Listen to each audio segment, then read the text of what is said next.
TikTok. Don't know how that happened. It changed my entire live stream. So bear with me as I drop TikTok and restart it because that is not what I was trying to do. Oh, wow, that was crazy. Okay, let me just. Good evening to you folks that are watching. We're almost done. Give me a minute. I had a glitch in the system. TikTok, we only take one guest at a time. We don't like to have a whole crowded program. And TikTok brought it up with this huge group of boxes that we're not trying to do that. We only want to bring up one guest at a time. There we go. Okay, it's still doing it. I don't know why that happened.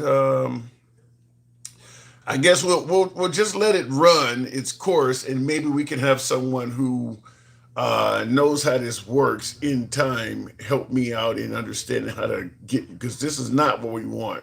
But unfortunately, because of the way TikTok is doing this shit, we got a screen full of invites and guests. This is not what we're trying to do.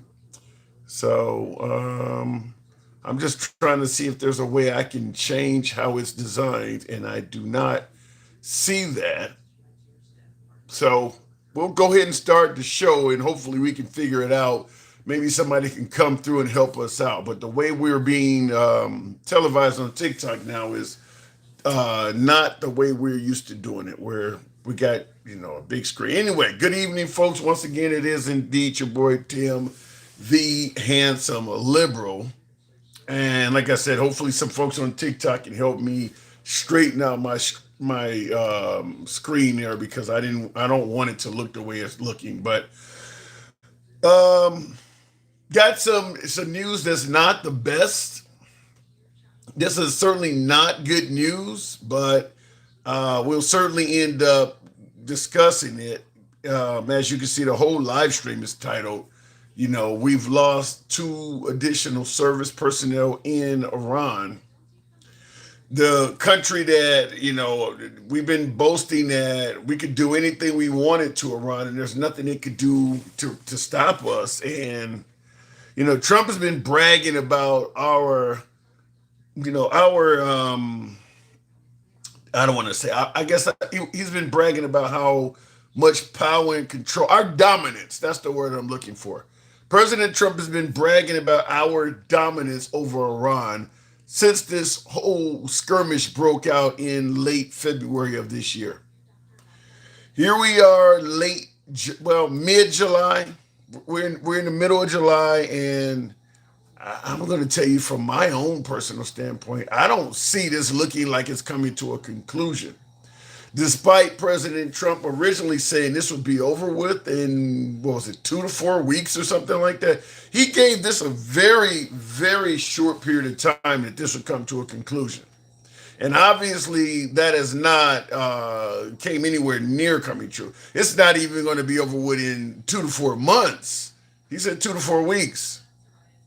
So I'm hoping, and I'm assuming all of you are, that we are not involved in a forever war. That's what we all will be hoping, that that's not what's taking place. But this does seem to be going on a lot longer than Trump said, with a lot less U.S. control than Trump has portrayed.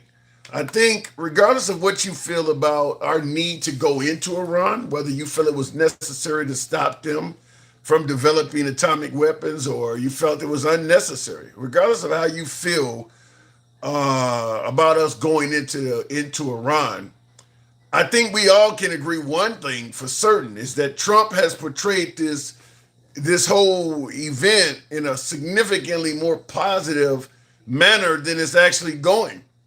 Every time you hear Trump speak about what's going on over there, it sounds like we're dominating, we're winning, we're kicking ass. But yet it keeps going on and on and on. So clearly what we're being told over in this country by our own leadership is propaganda. Something we normally accuse other countries of doing. We would accuse Vladimir Putin of feeding his Russian citizens propaganda in regards to the Ukraine. That's something we normally accuse others of doing. But it's fairly clear that our government has not been completely forthcoming on what's going on in Iran. because the messages they're giving us, the predictions they're giving us, are not even coming close to coming true. So he's just being incredibly optimistic and often inaccurate. So what I'm going to play a quick clip, but then I'm going to ask you what could amount to a tough question. And I know some of you folks are not going to like me asking this. We've got some breaking news to get to right now out of the Middle East. Some new news from CENTCOM here. We've got Lucas Tomlinson, who is live in Tel Aviv for us. Lucas, what are you hearing? Aisha, we've just learned from the U.S. military central command in charge of all U.S. forces in the Middle East that 2 American service members have been killed and 1 is still missing after an Iranian missile attack on a base in Jordan. Additionally, we've learned that 4 American service members were wounded. They were transferred to Jordanian hospitals and have since been discharged. This all coming out last night after at least 2 intermediate range ballistic missiles fired from Iran hit a base in Jordan not long after U.S. Air Force personnel had arrived, part of President Trump's reinforcements, an F-16 squadron as well as an F-35 squadron. Of course, U.S. Air Force personnel are deployed throughout the Middle East. We've been heavily focused on the 2 U.S. Navy aircraft carrier strike groups that are in the... Now, let's be clear. There's not much Trump can really do on this other than threatening to keep killing them. I mean, we've been bombing them for 8 or 9 days straight now. So, and we've moved beyond just hitting military targets to hitting bridges and desalination plants and in Iranian infrastructure. So, at some point, I suppose we would have to expect Iran is going to get lucky and hit some of our guys. Now, Trump escalated by going after non-military targets. And that has led Iran to escalate by going after surrounding countries that we are using to aid us in the conflict. We're make no mistake about it. A lot of folks are arguing that Iran is wrong for attacking all these other countries when we're only at war, when they're only at war with America. That's not accurate. I've been using the example from day one that if some country attacked America and they were launching attacks from Cuba, Bermuda, some other country that is near America was allowing our enemy rather, some other nation, Bahamas, you name it, some nation that is near America was allowing our enemy to launch attacks from their soil, we would attack that country too. So if the Russians are all of a sudden being allowed to use Cuban air bases to launch attacks throughout Florida, we're going to start attacking Cuba in addition to Russia. That's what Iran is doing. That's exactly what Iran is doing. I mean, these areas are where the attacks are coming from. We're not attacking Iran by taking off from the east coast of the U.S. We're attacking them from these cities they're hitting now. So it makes sense for Iran to look. If some aircraft flies over Iran and drops a bomb, when it's done with its mission, it's either going to land on a carrier at sea or it's going to land in one of these countries. It's not coming back to America. It's landing over at one of these countries, getting refueled, rearmed, and coming back again. So it makes military sense to go after these particular areas, and that's what's happening. Real quick in the comments, for my folks on TikTok, understand I don't have any idea why TikTok came up in this format. I don't intend to take multiple callers.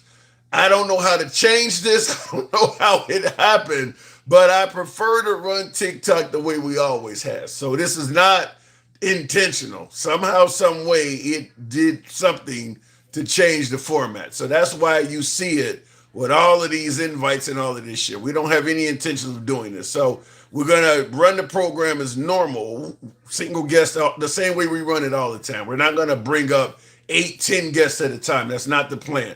So, and I don't know how the settings, even somebody's saying fix the settings. I don't know where to go in the settings to fix it because I don't know how it got changed to begin with. I have no clue how this even happened. So somebody let me know in the settings, and we'll see what we can do. What I see in the comments, somebody said, I like it better with your mug smaller. All right, well, fair enough. We got one dissenting opinion. So what I want to ask you guys after you heard this clip is a tough question. These two American service personnel that just perished. Do you see, what is it, 16 now? I think it's about 16 we've lost to Iran. Do you feel like that is blood on Trump's hands? Do you feel like their deaths is the responsibility and the fault of President Trump? Yes or no in the comments. Just yes or no. Do you feel that that is blood on the hands of our current commander-in-chief? It's a tough question, I get it. And I'm going to tell you why I'm asking that question. Has a lot to do with words from President Trump himself. I'll give you a quick clip and I'll explain why. Voters are going to fire Kamala and Joe on November 5th, we hope. And when I take office, we'll ask for the resignations of every single official.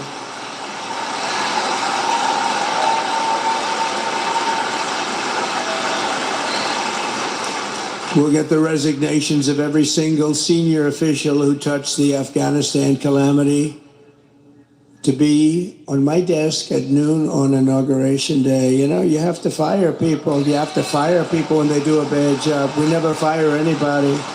But I'm proud to be the first president in decades who started no new wars. And the reason I started no new wars is they respected the people in this room.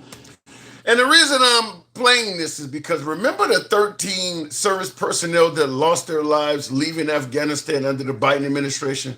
Trump said their blood was on the hands of Biden. Just point that out. I'm going to assume that Biden had no say-so in the planning of how they left Afghanistan at all. But not only did he blame Biden, he blamed Kamala Harris for it too. He blamed Kamala Harris, Vice President Kamala Harris, for the deaths of those service personnel. So it's going to lead to that question. If they were responsible for those 13 dead leaving Afghanistan, how does Trump get to be absolved of responsibility for the 16 dead we now have in Iran? Hopefully I can get somebody up. Perhaps some MAGA can come up and explain it and clear it up for me. But I would certainly like to know that. If we're going to blame the presidents for deaths of American soldiers, how is one getting blamed and the other not? I've had a lot of conversations on blaming Biden for the 13 soldiers that lost their lives in the botched Afghanistan evacuation. I believe also Benghazi, where we lost Ambassador Stevens and 3 other folks with him. That was blamed on Obama going into the 2012 election. It didn't succeed in preventing Obama from getting elected in 2012. And then when Hillary Clinton ran in 2016, they started blaming her for it as well. So Benghazi was put on both Obama and Hillary Clinton. Those deaths were put on both of them. So we got to figure out why the buck stops at Trump and how he would be absolved of blame when he himself has personally blamed other leaders for the deaths of other soldiers. So I do want to hear from you folks on that. And I do see in the comments, if I can put on my spectacles, if I can even get them out, Democrats for Trump says can't blame him for them not following the deal. Well, Iran not following the deal didn't lead to war. The claim is they were not following the deal when Obama made a deal with them. And yet nobody was dying after the Obama deal with Iran. So this has been escalated to people getting killed. That didn't happen under the Obama deal, even if you think the Obama deal was garbage. People are getting killed now, not then. So something changed. Someone is responsible for that. In the comments, and for, like I said, real quick before I start taking callers and tap the screen, get us up to 10,000 if you will. Anybody know how to get TikTok back the way it is? Somebody let me know in the comments because I hate the way this is set up. But because it makes it difficult to illustrate things on screen and stuff like that. But we're gonna run the show the same way until we can figure that out. By the way, help your boy out with the hat, mustache, TikTok cap goes, all of that good shit. The same way we run the program as normal. Gangsta Grandma says you're getting old. Getting? Been old for years, goddammit. Been old for years, ain't getting old. A man with wisdom, a man with honor, a man who is fearless. All rise for the handsome liberal. Now that makes me not only feel old, but honored. I like that. Handsome conservative. Thank you very much for your support. So getting into the box, well, tap the screen, get the likes on up before we get too crazy on taking callers. I'll go ahead and read a few comments. What's happening, Tim? The war, that's not a war. That is a war. Yes, it's blood on his orange, barely functioning hands, says CBOG Kush. So some folks are indeed blaming Trump for the deaths of these service personnel in Afghanistan. I'm asking you folks, what say you? Do you believe Trump is responsible for their deaths? Now, we got other topics I also want to run. I want to run this one by you as well, if I can even figure out what the hell have I done with all the notes I had. Anyway, continuing on. This one I don't get. Tap the screen, get us up to 10,000. We'll take the first caller.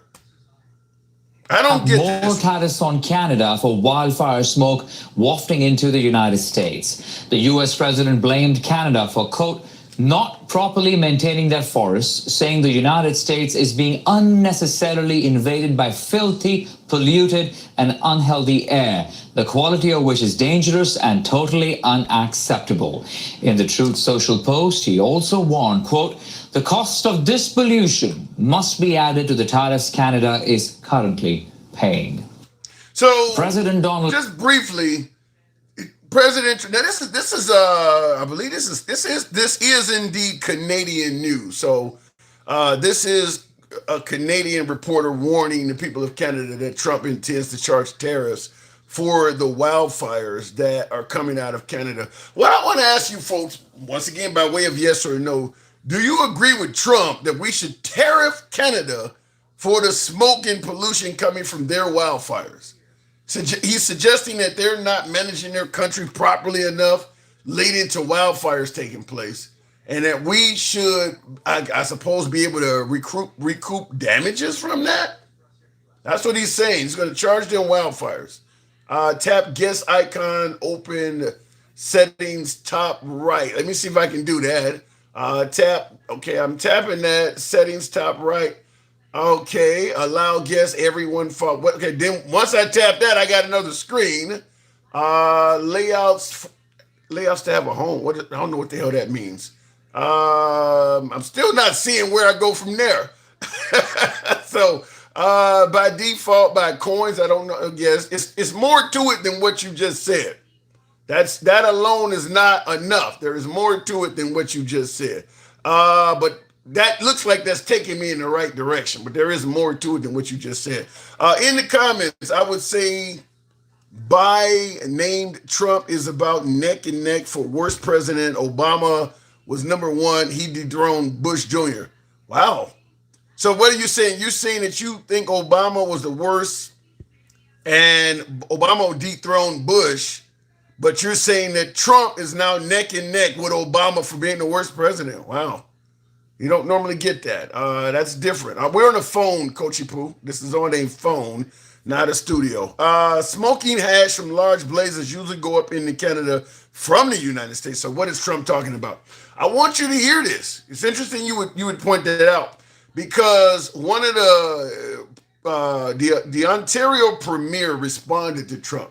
Listen to this. I think this makes really good. I think he said this really well. I find it a shame the administration in the U.S. and Congress people writing these letters and blaming us and so on and so forth. They have a very short memory. We had the water bombers, everyone ready, going over to California. It was last year. We sent down hydro linemen down to the Carolinas and Georgia to help out. That's what neighbors do, right? You don't get on and start threatening and criticizing, because guess what? one day it's going to be your turn. And we're going to be down there without hesitation to support our neighbors. The total number of active wildland fires in and then he just goes into the damages caused. But think about what he just said. How we've had issues in the past, and they came to help us. I mean, that is a great point he just made.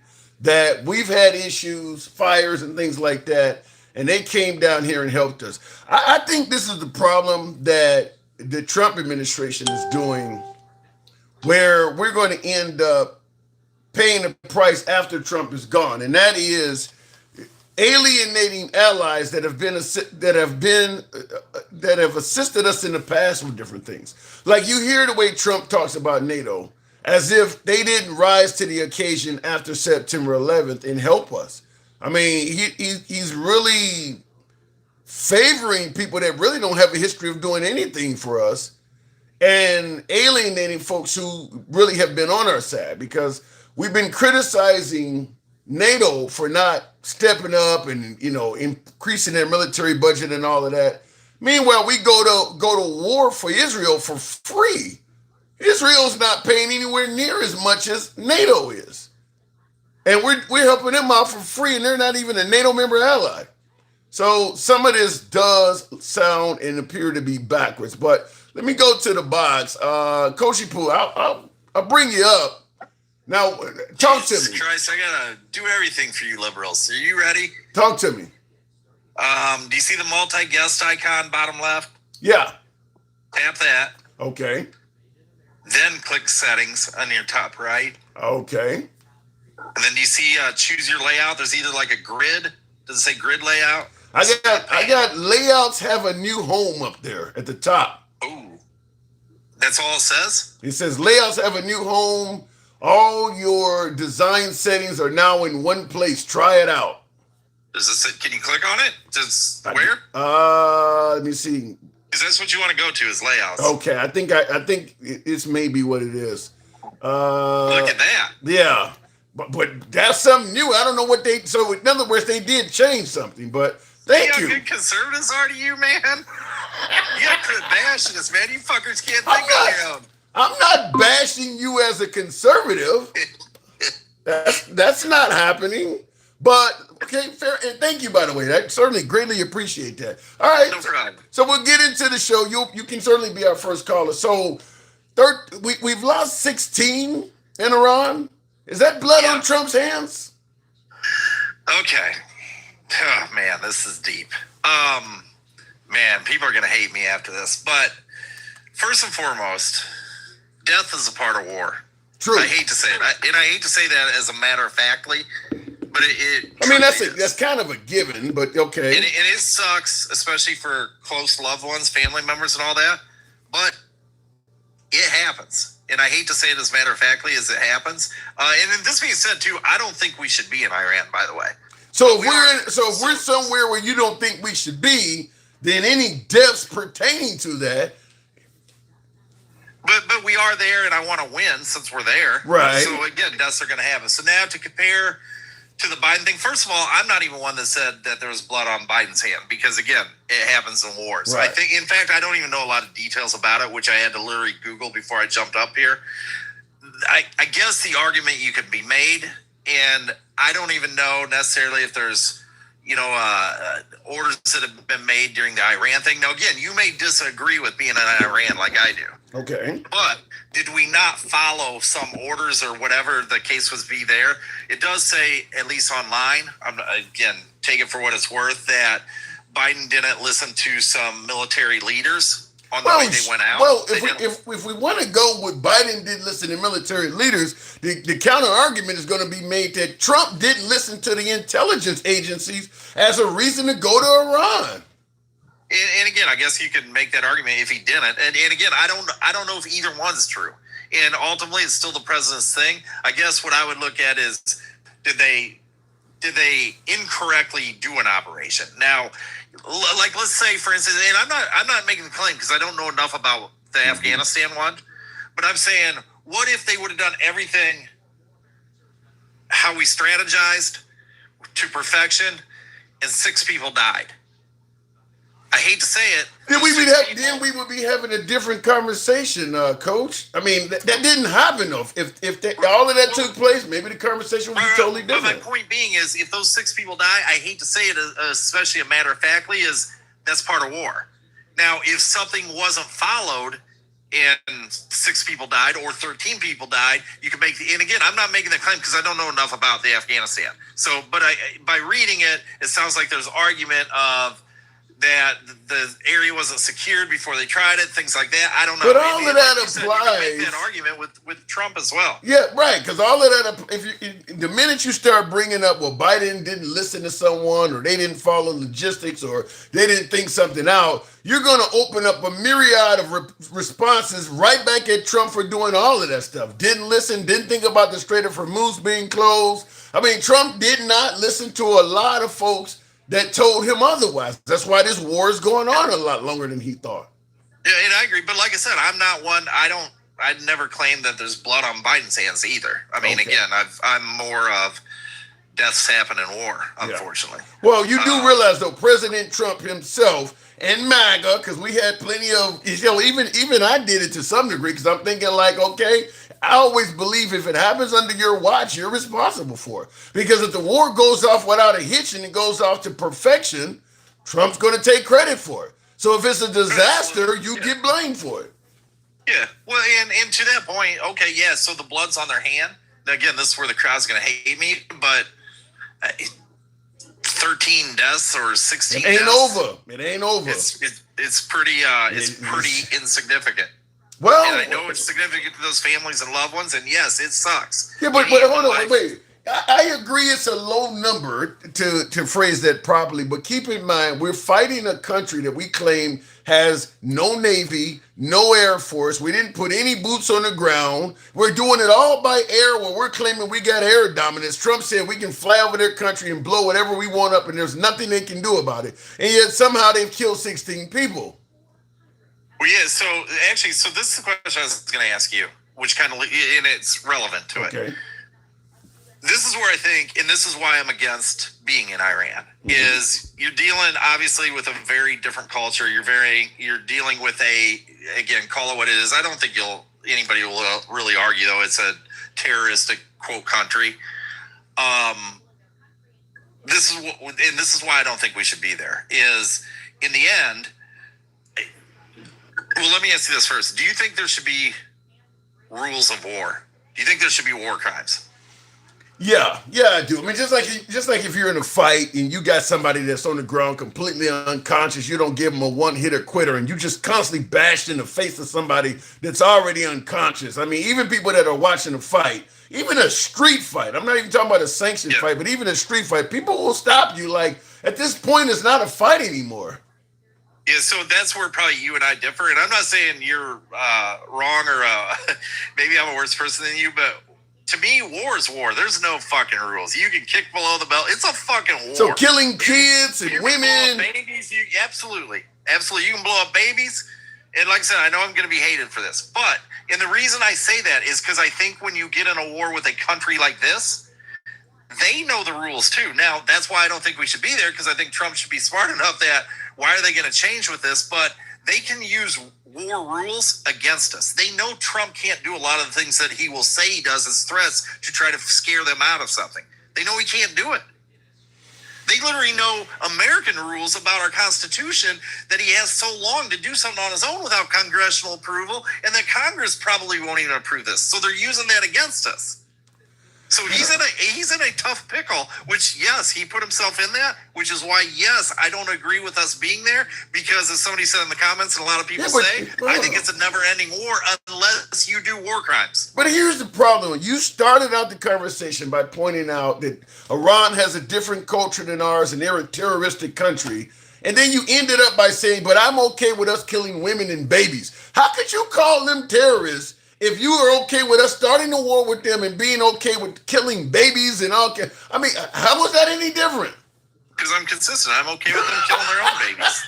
That's fine. So then we're terrorists too. No, that's their culture. I mean, that's why, as much as I don't agree with their culture, it's their culture. Like, I don't think it's But us. you are an American that's okay with killing women and babies. It sounds like your culture is kind of equivalent to theirs.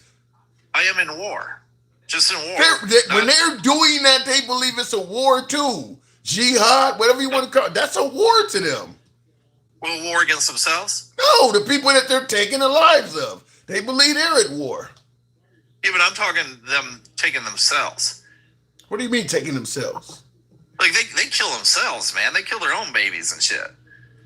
But like I said, I don't think we should be involved with that. I mean, that's their deal, man. Yeah, but and I see in the comments, Jake points out. Jake says you don't know American history. I gotta kind of agree with him because a lot of things we're accusing Iran of doing that's wrong today, we were doing the same shit yesterday. America has not graduated from activities similar to Iran until just recently in our own history. 1 or 2 generations ago, we had no problem doing some of the same stuff we're complaining about. Well, and again, I somewhat agree with that. That's why I said even loosely at the beginning is, call them a terroristic country, which, to your point, to them, they're not terrorists. That's their culture. That's their everyday life. So that's why I even say that tongue in cheek a little bit, because again, it's what we know. It's kind of like, I'll use a whole nother thing, and I don't want to go down this rabbit hole at all, but it's like age of consent. We think it's awful to bang somebody under 18 years old. The only reason we think that is that's what we were taught by law. Yeah. But you go into another country and age of consent's 12, that's all they know. But we think it's awful and horrible and they're perverted and all this. We wouldn't think that at all if that's the only thing we knew. Yeah, and I'll tell you something, even the term terrorism, I don't like the term terrorism because to me it's kind of a our shit don't stink mindset. Right now we have now we have the nation of Cuba in the dark for no reason at all. We just are fucking with Cuba. How is that not terrorism? How is what we're doing in Cuba right now? They haven't done anything to us. What we're doing in Cuba, hurting them folks, they can't use their machines in hospitals and stuff. They can't refrigerate their food or use air conditioning. What we're doing to them is terrorism. We just don't call it that. And I agree with that. We wouldn't call it that. But the only thing I would say use caution on is what you originally started the live with is propaganda. I mean, during war, every single country, whether you're involved with it or not, they have their own message to their people. Right. And you may have nothing to do with the war. You may be fucking... name a country. You may be Mexico, not involved with this war at all. If you comment on that war, it's still going to be whatever that leader of that country wants their people to. I agree with the propaganda, but let me ask you this now. If I'm correct, you support Trump, right? You voted for Trump, right? I support any president of the United States. Who did you vote for? You didn't vote for any president. Who did you vote for? No, I've never voted in my life. Yo, so you didn't vote in none of these elections? No. I don't care who our president is, and I'll tell you why. What? I've created my I've created my own opportunities. And I've created my own failures. When I fail, I know this is hard to understand as an American, especially a liberal. But when I fail, I don't blame somebody in the White House for that doesn't matter. If we go to war unnecessarily, you as someone who don't care who the president is could suddenly have people looking to kill you based on the guy that's in the White House. So again, that's why, yes, I'll have opinions on things. And yes, I don't think we should be there, but we are there. So now that we are there, even though I don't agree with it, I can tell you what I don't want to do is lose. Because to your point, I don't want to be an Iranian. I don't want to be killed. But if you want, but even if you want to, for being there, I want to win. But even if you're deciding whether or not to win or lose, you need to select the best president that may take you down that path. You're making it sound like you don't care who's in office. If Iran is actually trying, for instance, if Iran is actually trying to get a nuclear bomb, you don't see any difference between President Kamala Harris, President Joe Biden, or President Trump. Doesn't matter who's in there, huh? No, I think they would be just as far or not as far as they are right now as they would be whether Kamala is in office or Joe. No president has ever had a meaningful impact on my life. And just for the people in the chat that are dumb enough to stay, hold on, just for the people in the chat that are dumb enough to use the old omen of, you have no voice if you don't vote. Obviously, you don't understand fucking freedom, you idiots. Well, to some degree. They don't understand freedom. Because guess what? Our military people fought for the right for me not to vote as well. Yeah, I think you have a voice. I think what you're doing is you're just opting to not use it. I mean, you know, Man, I already yeah, told you why. How many people have you heard in the last 8 years say they don't like either candidate? Then why the fuck did you vote for it? lots of Why did you people. vote for somebody you didn't like? Because you can vote for the lesser of two evils. Okay, I didn't vote for either one because no president's ever had a meaningful impact on my life. I'm I certain don't care. that. But whoever wins, I'm going to support, just like I supported Joe Biden. So if you They're got the a leader of our country. I want them to win. let me give you the argument that President Trump is trying to make, that the Democrats are rife with communism and socialism. So if you got a presidential candidate that's running that's a socialist candidate versus one that's a capitalist candidate, do you still have the mindset of neither one of these guys are going to have any impact on my life, even though one may be trying to go further down the road of capitalism and another one may be going towards socialism? Yeah, no, and that's a really good question. So again, I'm not saying I will never vote. I was close to voting this last election, but again, in the end, I was doing what a lot of Americans do. I was going to vote against who I didn't want, not necessarily for who I wanted. And I didn't want Kamala. I strongly did not want Kamala, but in the end, I was like, you know, I actually thought she was going to win, and still chose not to. Now, to your point, if there's a functionality of America, capitalistic America, that is potentially going to turn socialist, yes, I may. I don't know. I would have to see what they were saying about that, but I would be more likely to vote then. Even though one president is obviously more likely to get us involved in, and I'm going to say this from a plural sense. I know about Iran, but one president is more likely to get us in wars with an S at the end of it. I mean, no, none of these other folks. We can talk about Kamala and Biden, or we can talk about the other 9 that tried to primary Trump, from Vivek Ramaswamy to Tim Scott to Chris Christie. None of those guys were getting us in wars, plural. This one guy, because he said Cuba's next, he's talked about Greenland, he's talked about making Canada 51st state. This one dude is getting us in a bunch of wars, and you're saying it ain't likely to affect your life. I don't care what people say. I'm more about action. I mean, has Trump really got us in more So wars? you don't vote in any election.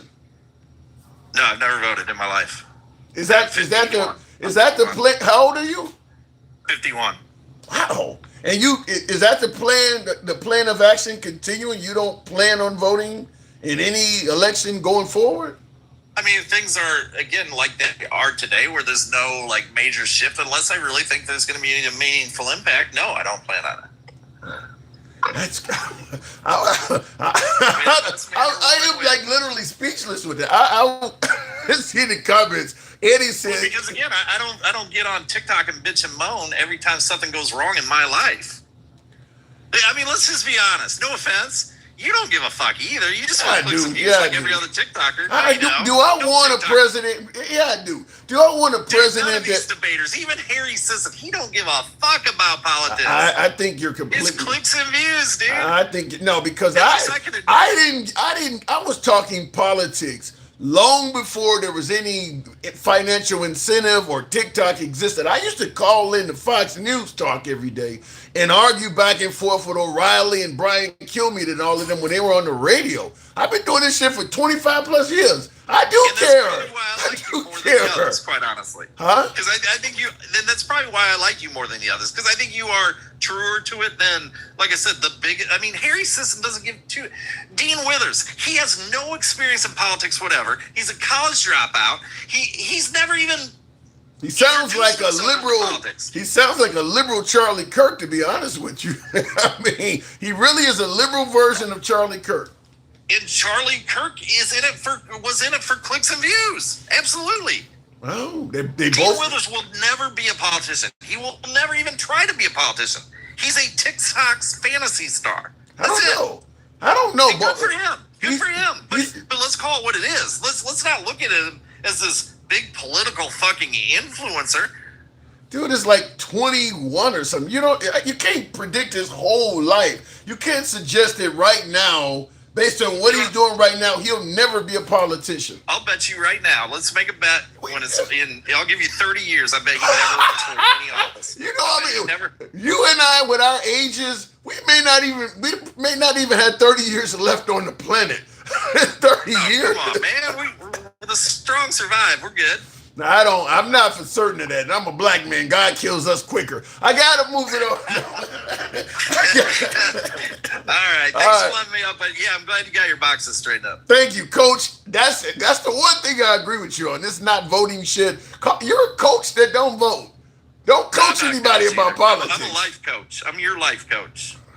I don't know about Better that let one. me up again though sometime. You'll let me up again, won't you? Anytime. Come on back to All right, anytime. buddy. Thank No, you. I appreciate. Like I said, I do enjoy listening to your discussions. All right. I really do. And get out there and vote while you still can. I got All right. Appreciate it. Tap the screen. We should be at 20,000. What the hell? No TikTok, has no cat mustache, no love today at all, huh? Wow. Guys ain't even tapping the screen. This is that bad. JJ said he's a piece of shit. Be nice to the guests. Lewis says, what a fucking waste. You guys are cruel. That doesn't even make sense. He's lying, says Debo. In the comments, by the way, tap the screen. Get us up to 20,000, if you will. Caller has no facts to back it up. Like I said, Google Democratic Socialists of America and look at their policies. Look, you can Google the DSA or whatever you're talking about and say, look at their policies. You know what it sounds almost like? When the right is saying, look up the DSA and look at all their policies and how awful they're about to change America with this socialism stuff, you sound like the Democrats just a couple years ago saying, look up the Heritage Foundation and all this Project 2025 stuff that they're planning on how they're going to fuck up America. Your side, and I'm assuming when you make that comment, you lean right, your side denied that Project 2025 had anything to do with Trump's agenda. But here we are, and a large portion of Project 2025's agenda has been implemented by the Trump administration. But we were on the left, we were yelling the same thing you're yelling about the DSA now, is that they're trying to turn this country far right, take away women's rights, reverse all the gains of minorities, et cetera, et cetera, et cetera. You guys on the right did not want to even talk about Project 2025, much less go online and read it. But now that you feel socialism may be a threat, you want folks to go and read up on the DSA. I'm just letting you know that sometimes getting your own medicine can make you sick too. Look it in the comments, tap the screen. Facts only, yeah. Handsome Conservative says, I like your setup. You should keep it that way. It looks much better. I can see the screen behind you. That little box where all of the open invites, you like that better? Really? Okay, you're the only one so far that's saying that. Why you think socialism is a threat, says Coach. I personally do not even think most Americans know what socialism is enough to say it's a threat. I've been listening to Mamdani. I've been listening to AOC and Bernie Sanders, and I have been listening to those on the right, as I pointed out, for 20 plus years. Folks on the right were adamant that Barack Obama was going to turn America socialist. At the time, Greece had the failed economy. The claim was, and I know because I was arguing this with John Gibson and O'Reilly of Fox at the time. The claim was, if you elect Obama, he's going to turn us into socialist Greece. Greece has now recovered their economy, and you don't hear them really bashing Greece anymore. But that was the target back then. Then it became, after Hugo Chavez's death, socialist Venezuela. You're not hearing them bashing Venezuela anymore because Trump is kind of in control of Venezuela. But what we're doing is we try to find a country that we can label as a socialist or a communist country that is doing economically the absolute worst on the planet. And then we say the Democrats are going to turn us into that country. I've been seeing this for years. Obviously, after 8 years of Obama, we didn't come close to being anything near what the right was saying. Anything near. Obama was just as much capitalistic as everybody else. We didn't come close to being anywhere near all that stuff. So I'm just going to tell you, when I hear them saying that Mamdani or AOC or Bernie Sanders is going to do pretty much the same shit that they said Obama was going to do, I'm hesitant in believing it because it just sounds like the same complaint, different year. You're on record as being really, really wrong about what Obama's intentions were. So that plays a part in how I view what you're saying now. Going back to the box, we always do better under Democrats, says Arnita. Fair enough. Yes, because we gave Venezuela the birth of life that is desperately needed. We didn't do shit for Greece. We didn't do shit for Greece. In fact, while you're talking about we gave Venezuela the birth of life, no, we were all deeply involved in heavily sanctioning Venezuela. A lot of Venezuela's poverty has a lot to do with us not liking Hugo Chavez and putting all kinds of sanctions. You guys keep picking out these countries that are really doing bad, and then you don't want to talk about the fact that America has its hands all over their economy and it literally is smothering these countries. Like you guys try to say, well, Cuba's a good example of a communist country that Mondani is going to turn us into. As if America hasn't been really fucking with Cuba economically. A lot of Cuba's woes can be traced to American influence. In the comments, are we at 20,000? Tap the screen, get us up to 20,000. Help your boy out with the hat and mustache. TikTok cap goes if there is any love and supporting the program. Who cares? Nothing actually matters once you realize we are on a ball of dirt and water floating through space. The strong win. If you're not stronger, you're going to lose. That's crazy. Healthcare and things do matter. Watch the Venezuela documentary by Ari Fleischer. The average Venezuelan lost 25 pounds after being starved by their government and was eating their dog. I was told the Haitians were eating cats and dogs too. So I don't know. I hear it because we could talk about in America how many people have lost pounds and lost their lives after we got rid of people's health care. How many folks that used to work for the federal government that's been fired by President Trump that may have lost 25 pounds? The shit is happening here too. Our government is causing misery and strife upon its people. You want to pretend like it's only happening overseas? Going back to the box, are we at 20,000? Tap the screen. We'll go straight on to Ronald Smith. Good evening, Ronald. That's not the same thing. Yeah, in your eyes, but to the American that's losing weight and struggling, it's the same thing to them. Ronald, are you there? Okay, Ronald came and went, so we'll continue on. The government in Venezuela controlled the means of production. There are countries that get more involved in how businesses are ran in their country. That don't mean all the people are starving and dying, though.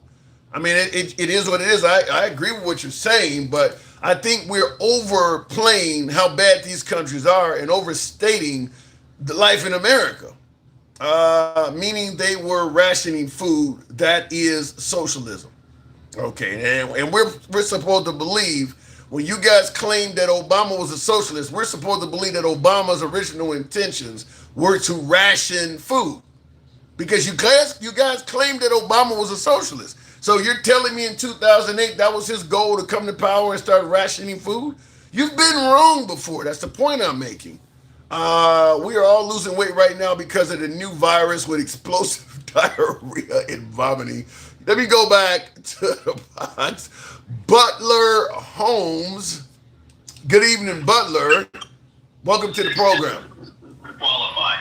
The Freedom Care family will explain. Butler, are you there? Free for patients. Apparently not. We'll continue and move on. How are these folks requesting it? Not knowing it. All right, continuing on. Tap the screen. Help your boy out with the hat and mustache. TikTok cap goes. We'll go to BG. I think that says. A good evening, Goddess Yasmin. BG, if it brings you up, the only rations I've experienced. What does that says? The only rations I've experienced, women. I've been cut off. Debo. So you tell me your brats get rationed out to you? Your women get rationed out to you? Oh my goodness. You're not getting enough rations. You're not getting enough pussy rations? Is that how that works? Oh, well, talk about meals ready to eat. Shout out to you if you can get your hands on a ration or two. Tim, where are you finding these guests today? In the box. This is where they are. I don't get it, but this guest here is revolving. So apparently this one is not coming up either. So we like bringing on new guests. You know, we don't mind bringing on new guests. You guys know we'll bring on MAGA any day of the week, anytime. We don't block, ban, or censor. Our program is MAGA friendly. Our comments do go left of Mom Donnie to I'm having dinner with Q. You can be critical of anybody on the program, including yours truly. That's how free speech works here. So we don't censor or limit your time because you got a different opinion politically. You can disagree with anyone here, including yours truly. Blacks give you hell judging by your background. True. One of my guests on Clapper is, well, not all of them, but yeah, you're right. There are plenty of African Americans that see a MAGA hat and a photo of Trump and they go ape shit. Yeah, but when you listen to the program, you kind of understand. It's not that we're here just celebrating Trump. But yeah, if you watch it for the first time, you are correct. You want me to take your opinion into account, but you voted for Kamala. Yeah. I'm assuming if you voted for Trump, you're going to want people to take your opinion into account. I mean, look, there are things people voted for that may be single issue.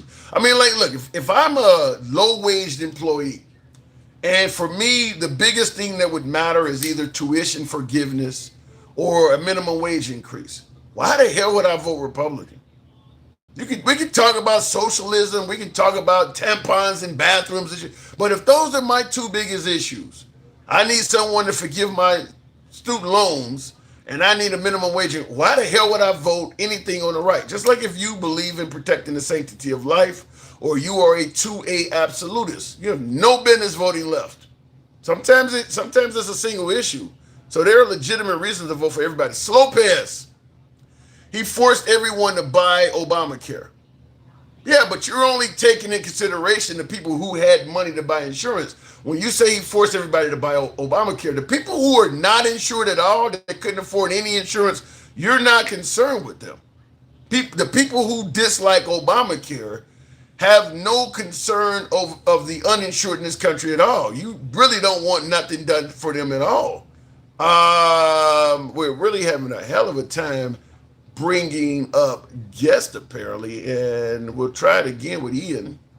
Keep your friends close, enemies closer, the art of the deal. I don't know what the deals are that Trump is making. To me, Trump's operating on a do what I say or get killed. That's not a deal. He's just bullying his way, hopefully to success, but I'm not seeing it any other way. We'll go to Stick the Ruler. Let's try it out with Stick. There we go. Finally, somebody came up. Stick, good evening. Hey, good evening, Tim. How you doing? I don't even know. We lost 2 more service personnel today. Yeah, so again, that's the part where who's gonna be held accountable for the bullshit? The reasoning of us even being over there in the sense that the military, it don't make no sense. Do you see that? Do you see their deaths as blood on Trump's hands, though? Oh, definitely. I see it on Pete's hands. I see it on Trump's hands. I see it on anybody that's with this shit. It's on you. If you're a Trump supporter and you with this shit, it's on you too. Well, there are some Trump supporters, like my last caller who's never voted in an election at all, but he is conservative by his own admission. There are Trump supporters that do not favor the war in Iran. I mean, so they supported Trump, but they don't support this war he got us in. But they voted for it though. They voted. This is what they remember. They saying they voted for this shit. They know what they said. No, that's a lot of. Stick, I gotta disagree. There's a lot of MAGA that voted for Trump because he was promising no more new wars. He was going to be America first. And then they still said that they voted for this shit after the shit started. Yeah. They still made excuses. They still made excuses for the reason why we're over there.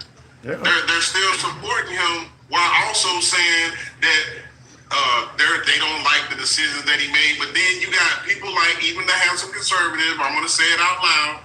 He's in the comments saying he's the best president ever, but at the same time, you didn't vote for him. What we got going on? What are we doing? You make a good point. Handsome conservative, who was he's certainly a friend of the program, but you really is he really saying that Trump is the best president ever? He might be just trolling. King Fan took a screenshot of him saying it in the comments with your face, prominently posted, and right up under your face is the comment: President Trump is the best president ever. Wow. So when you got confusion going on, it's hard to say, I don't like this, I didn't vote for this, and all of this other shit. You voted for it, and then you backed it up saying that he's the best president ever. Mm-hmm. So you can't be one of the people that's saying you against it or whatever the case may be. So. Wow. I talk to, I do talk to a few MAGA occasionally here. I prefer talking to MAGA. In fact, most of the MAGA I'm talking to are no longer saying Trump is the best president anymore. They still believe he's significantly better than anything the liberals would have put up there. I get that because they lean right. But this Trump is the greatest, the GOAT, greatest of all time stuff. Most MAGA is starting to back off of that because it's getting harder and harder to defend why they're claiming that. This was said day before yesterday, Tim. So it ain't no this is new or they backing off. And he's not even MAGA. He's a conservative. He says that all the time, but yet at the same time, the person that you say you don't agree with, you just said he was the best person ever. So you're confusing people. Yeah, like Coach in the comments. My last guest, the one who never voted, he's in the comments now saying I'm not MAGA, but he is the best. You just said presidents don't do anything to change our lives, and now you're saying he's the best. That don't make any sense whatsoever. If the president does nothing to change your life, then what are you judging them on to come to the conclusion that he's the best? What you're saying is just so contradictory. I don't even know where to go with nothing like that. That didn't make any sense at all. He's the best president ever because he came behind the black man. Ooh. He's the best president ever because he came behind the person that supported the black man as the vice president, Joe Biden. And it's the same person that has all of these goddamn quotes and little sayings that he likes to say, but somehow, some way, he's not prejudiced. But then let me ask you this, because, and by the way, you talked about following, Obama and Biden. Gangsta Grandma being a perfect example of a guest that believes that one reason why Trump is favored so heavily has something to do with racism. Like it's as if MAGA only really favors Trump because they think he's delivering a racist agenda or something. Do you subscribe to that same theory? Yes, I agree. Gangsta Grandma is right on the head. Number one, it's not just because he's racist, it's because he's vowing to hurt people that's not like them. He's vowing to make sure that they somehow, some way suffer. It's a promise of racism. She's absolutely right. It's a promise. I got you. Once I get in that seat, I'm gonna do some of the most racist shit. Tim Scott said it too. Oh, that's some of the most racist shit I've ever seen. Yeah. So, Tim Scott did when Tim Scott said it twice.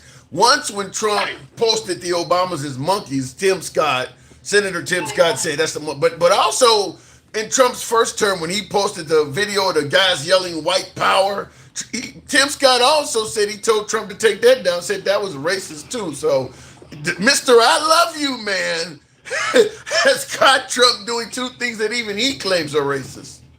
Right, even though he said he loves him though. He loves him though. Yeah.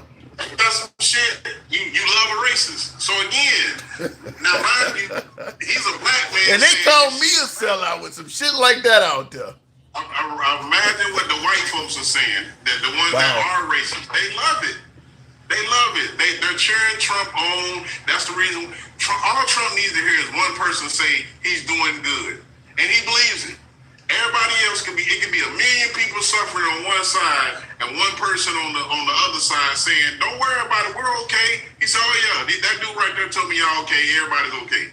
Well, listen, we know Trump loves the positive reinforcement. I mean, we all do. I mean, with Trump, positive reinforcement is kind of like currency. You can kind of buy him to some degree if you kiss his ass strong enough. But I mean, we all like positive reinforcement. Did you just say we all love it? We don't love that shit. You don't like people telling you doing a good job? I mean, hold on. Let me tell you. Let me say it like this. Vic. Let me say it. Let me go ahead and grift off this shit in honor of our commander-in-chief. When folks tell me I'm doing a good job, when they send those fucking hats and mustaches and shit that they're not doing now, I like it. I like it. So yes, positive reinforcement matters. No. Grifting and positive reinforcement is two different fucking things. Positive reinforcement is actually you enforcing some of your positive policies, which he has none. I'm saying when people are telling you something favorable about yourself, let's say you're on a diet and women are all of a sudden saying, you look really good, look like you're losing weight. That really incentivizes you significantly. That means something. Hold on. What's the positive thing that you're doing? You're on a diet. You're already trying to lose weight. This motherfucker ain't trying to get the gas prices down. This motherfucker ain't H2O. trying to lower grocery prices. Like, he's not doing anything positive. So by you just sitting up there telling me a facade and a lie, that don't help me because my shit's still looking fucked up and horrible. Well, but you're saying this from somebody on the left side of the aisle, because folks on the right side of the aisle believes that, yeah, right now grocery prices and gas prices are not where they're supposed to be. But that's because, and JPT Farms, thank you for the hat and mustache, they believe right now Trump is busy trying to make our nation safe by preventing Iran from becoming a nuclear power. So, yeah, there's a little bit of financial suffering going on while he's doing something that makes us safe. Once he takes care of Iran, as he's promised, fuel prices will go down like a rocket. That's what he's saying. So again, you're taking the word and the lie and you're conflating it to be a truth that's going to happen later when we've already seen, we're already almost 2 years in, this motherfucker ain't doing what he's supposed to do. I'm not trying to take none of your lies and your baloney. I'm going to say it like an old white person. You're baloney. That's baloney. Malarkey was, yeah, that's Biden's word. That's malarkey. But I swear as a, whoa, thank you for that, handsome conservative. Send me a whole fucking television set. Thank you. I've never seen that on Clapper. But no, what I'm... How about this one? Real quick before we move past this. How about Jeremy? He's a perfect example of how they're confused and they don't know what the fuck they want. One minute you saying, I don't like none of this, and and then as soon as Mike the Boss get up there, then you want to put on your goddamn Klansman hat and say that Trump is the best, and Trump knows, and black people bad, and all this other fuck shit. See, these are the motherfuckers that are confused, dumb, and don't know what the fuck they're talking about.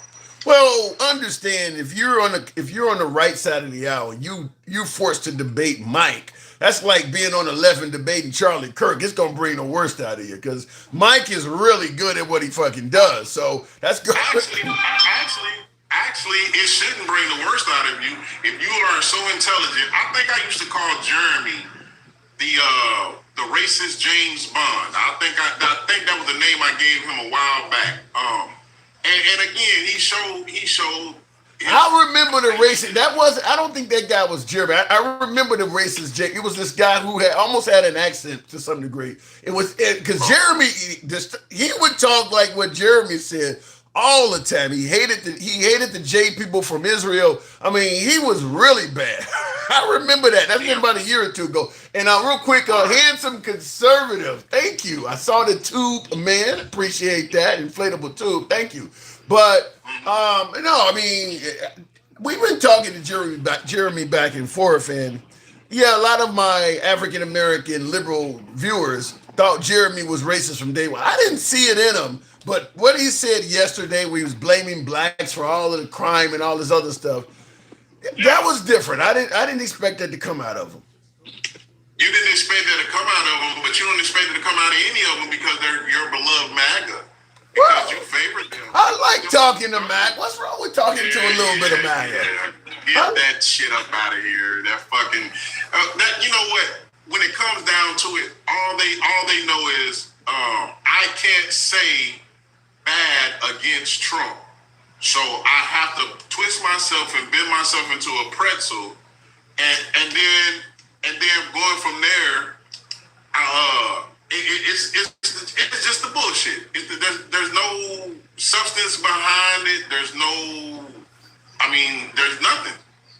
There's no way they can prove their point because they have nothing.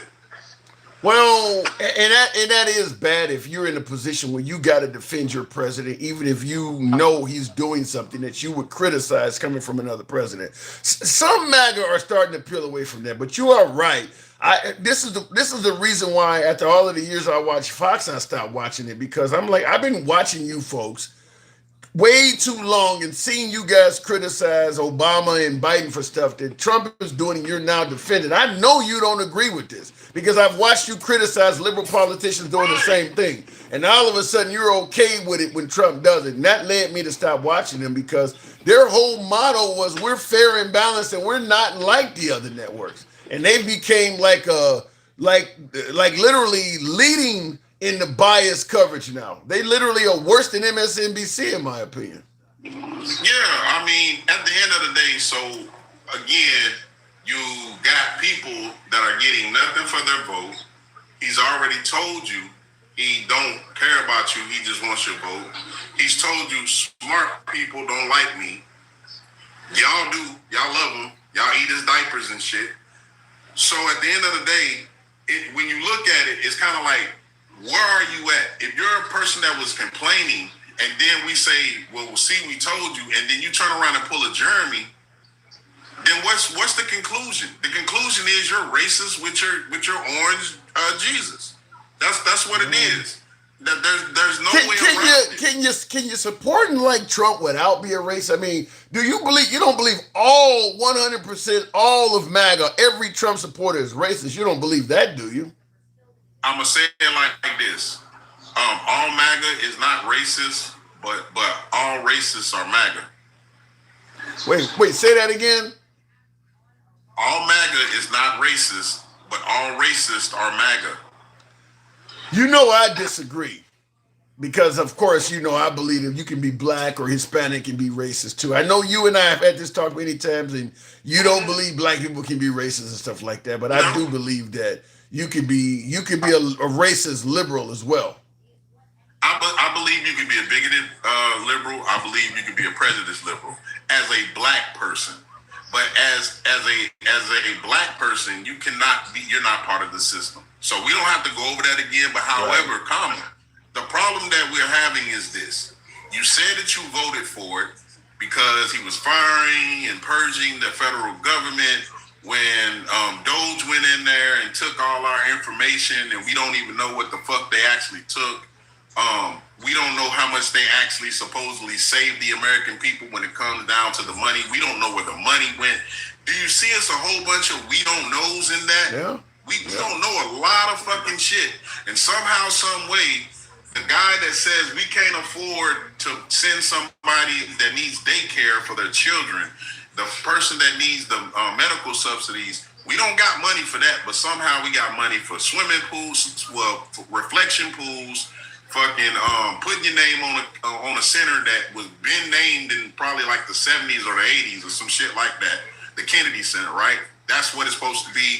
Not supposed to be Trump and Kennedy Center. Like, you just threw your name in there. Yeah, I have no explanation for why Trump is spending all of our taxpayer money to put his name on everything. Because all of that stuff, we're paying for that. His face on passports, his signature on currency. You're talking about the Kennedy Memorial. Yeah, we are, as taxpayers, we're paying for him to name everything after himself. And once again, this is something that I mentioned with Fox News. Like, there's no way in hell they would support Obama or Biden or Kamala Harris or some liberal naming all of Washington after itself. They would have been all over that, suggesting that this person is trying to be a fucking king.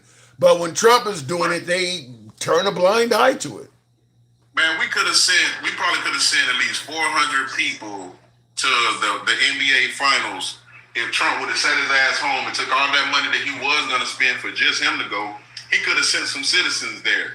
Yeah. He could have sent some of his beloved MAGA to the fucking to the finals game. Since that's what he's doing, he tried to give him $1.8 billion. for the motherfuckers who did the riot on January 6th. So again, all the normal, regular, smuggler MAGA that said that believed the lies, they're getting shammed and fucked. They know it, I know it, you know it. Well, that's where we're at. and that remains to be seen. Stick, I don't know completely if I agree with you, but I do appreciate you having coming through. Thank you very much. No problem. Have a good day, You Tim. too, absolute.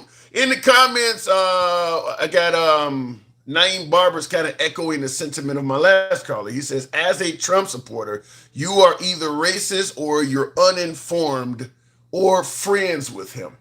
So if you're a Trump supporter, you're either racist, you're uneducated, uninformed, or you are friends with President Trump.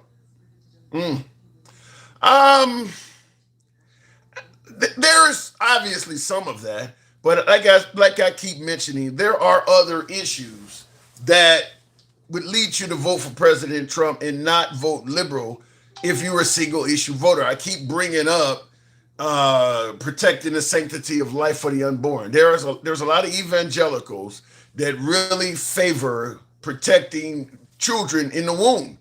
And they put that above all else. Just like there's a lot of people who put 2A rights above all else. If you're anti-2A, that disqualifies you from voting for you. There's people like that. I don't care how minor your 2A issue is. If you're not a 2A absolutist, that's a disqualifier. Nothing to do with racism. Sometimes it's single issue voting. So I do believe there's some, like farmers, for instance. People who live in rural areas, farmers do not see love from liberals as much as they do from conservatives. So if you're a farmer and you're worried about your farm or family farm getting handed down and you're concerned with being taxed and things like that, the right is talking about no taxes all the time.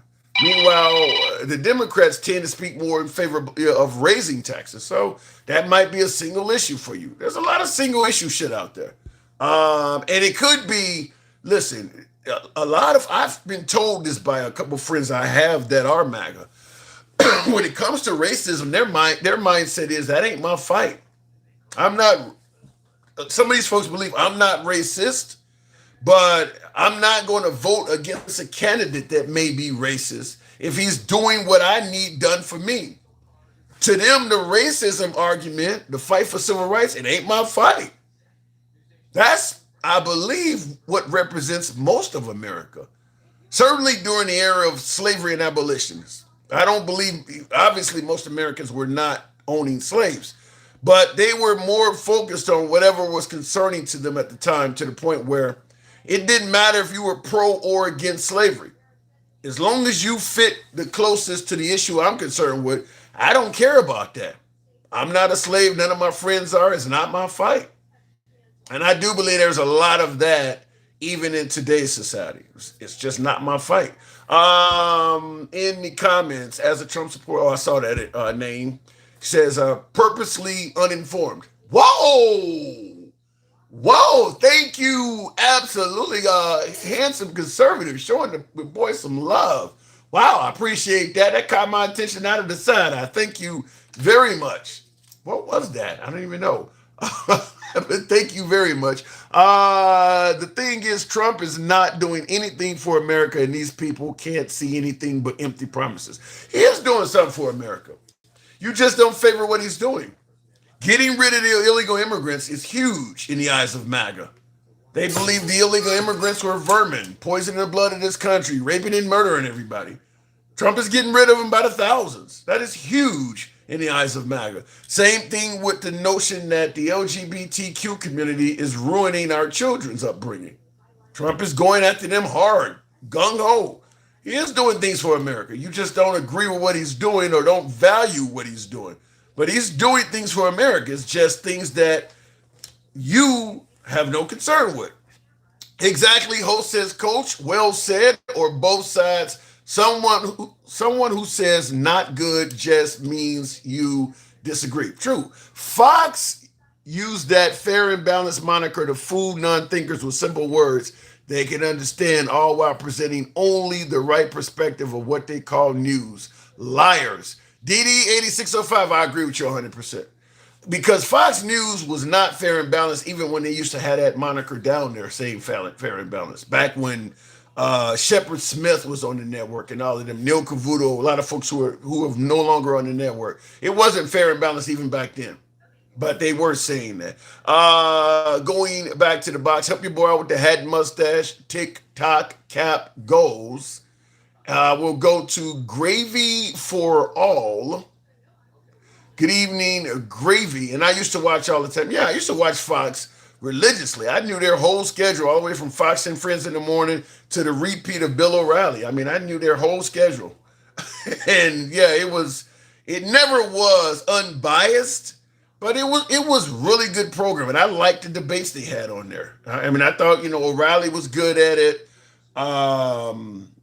Outnumbered wasn't on back then, and neither was The Five. But all of the programs, they had Glenn Beck, and before Glenn Beck, it was John Gibson's The Big Story. I mean, I know all of their lineup, and it was fun to watch, even though I knew what they represented. But now it's just we are the pro-Trump network, and if Trump changes his mind tomorrow, we're going to change our mind with him.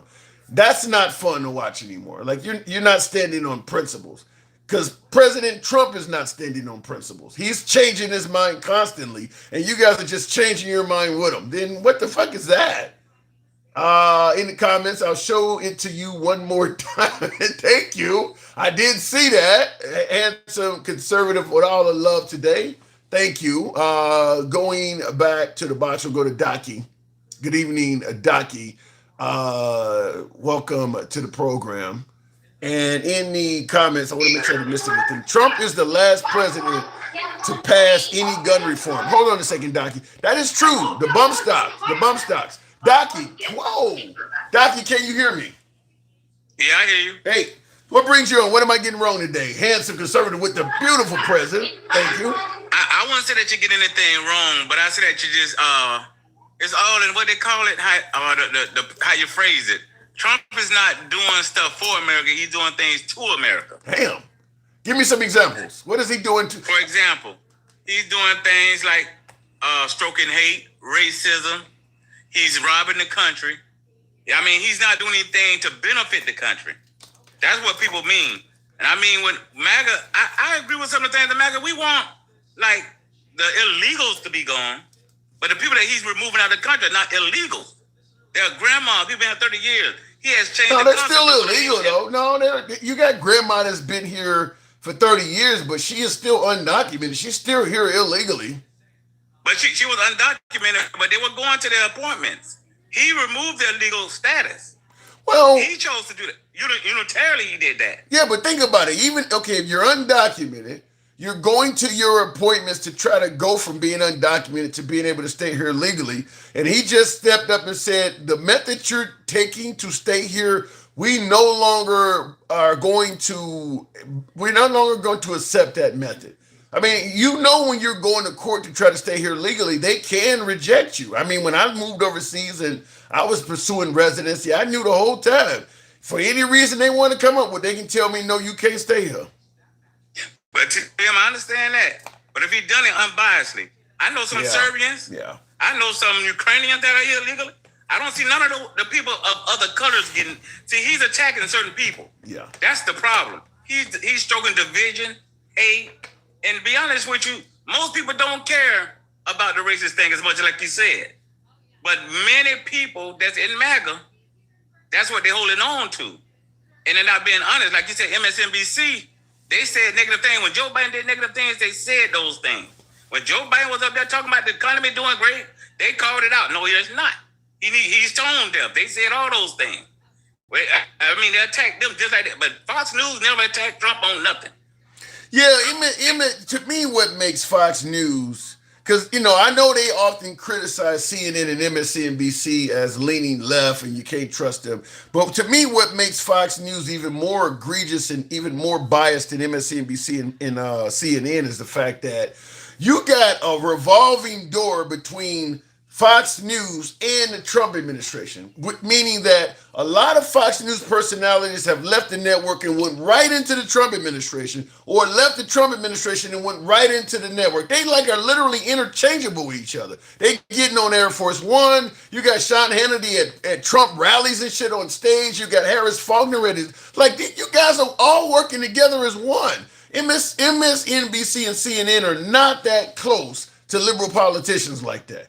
I mean, Trump calls into Fox News, Fox and Friends in the morning, or he might call in the show. He regularly does that. That ain't happening on MS Now. They not that linked up like that. And I definitely agree with you on that. And I also feel like, I hear a lot of people say that you be fluffing sometimes, but I'll be honest with you. I don't think you're fluffing that much. I think basically that when you say something that one side don't want to hear, they don't like you no more. When you say something the other side don't want to hear, they're not going to like you no more. That is true. That's what they call in the middle. That's what everybody says they want to be, but nobody sticks in there. That is true. Yep, and I say that. That shows you that I'm somewhat near the middle because I'm hated by both sides of the aisle. You get beat up by both sides. And real quick, while we're talking, I got a poll going on YouTube stating 2 more soldiers gone, and the question is Trump to blame? We've gotten nearly 90 respondents so far. I just started it. 65% of the respondents says yes, Trump is to blame for the loss of those. What do you think? Two more, making it 16 total. Do you see this as blood on Trump's hands? Most definitely. I'm ex-military. I'm a disabled veteran. Thank you. And it starts from the top. And when my commander tells me to go do something, I go do it. So it starts with him. Responsibility lies on him. When I make a command decision, I got to be in a position to be accountable for that decision I make. Yeah. So he got to be accountable for the decisions he made. He can't brush it off and say, oh, well, those other guys somehow. I mean, we all can look at things from our point of view because we want to see it that way. But it's all about accountability, and we don't have enough of it. Wow. And listen, I'm only asking that question. I know particularly my MAGA side of the aisle, my beloved MAGAs, I often say, are not going to like the notion that we're trying to, attempting to ask the question of whether or not Trump has blood on his hands for the loss of 2 additional service personnel. But I do bring up the fact that Trump blamed Biden for those 13 dead in the evacuation of Afghanistan. So once he started doing that to other commander-in-chiefs, he kind of opened up the door for folks to at least ask the question on whether or not he is to blame. And I'm going to tell you what's even more deeper than that. The plan hashed to remove those soldiers from there was hashed out on the Trump administration. Biden was following a timeline that was set by Trump. Wow. That plan, the Afghanistan withdrawal, that plan was devised on Trump watch. Biden already had a timeline. He came into office. That timeline had already been set. He was doing what was set on the Trump administration, what was passed down to the commanders. They were just executing what Trump put in place. Wow. But see, that's why I always say when you're the coach of a team, you're responsible for the wins and losses no matter what happens, because I believe that's what happened during the Iranian hostage scandal that Ronald Reagan is known for getting credit for. What they did to free those hostages was drawn up under Jimmy Carter's watch. So, yeah, Ronald Reagan just happened to be there at the time it happened, and he got all the credit for it. But from what I can remember from history, that was drawn up during President Carter's time. And we treat Reagan as the hero for freeing the hostages, and we treat Carter as the bumbling buffoon on it. And see, that's a big thing. I hear Meghan like to say this to her, put it in context. We need to put the chronological things that happen in context. We give Trump I hear a lot of MAGA giving Trump credit for his first term. We got to understand, Trump walked into something that was set in play by Obama, and he benefited from Obama's economy. Now, I'm not going to blame Trump for the pandemic. I can't blame him because that's something that happened. But he did not do anything but give a tax break to the rich in his first term. He didn't pass any policy that benefited America and helped the middle class or the poor. We got to stop lying to ourselves saying he did something great. He didn't do anything. Well, gave a tax cut. Well, and see, this is why I kind of slightly differ. I give Trump credit during his first term for the economy, and I agree with you. Obama left him with a rising economy, an increasingly better.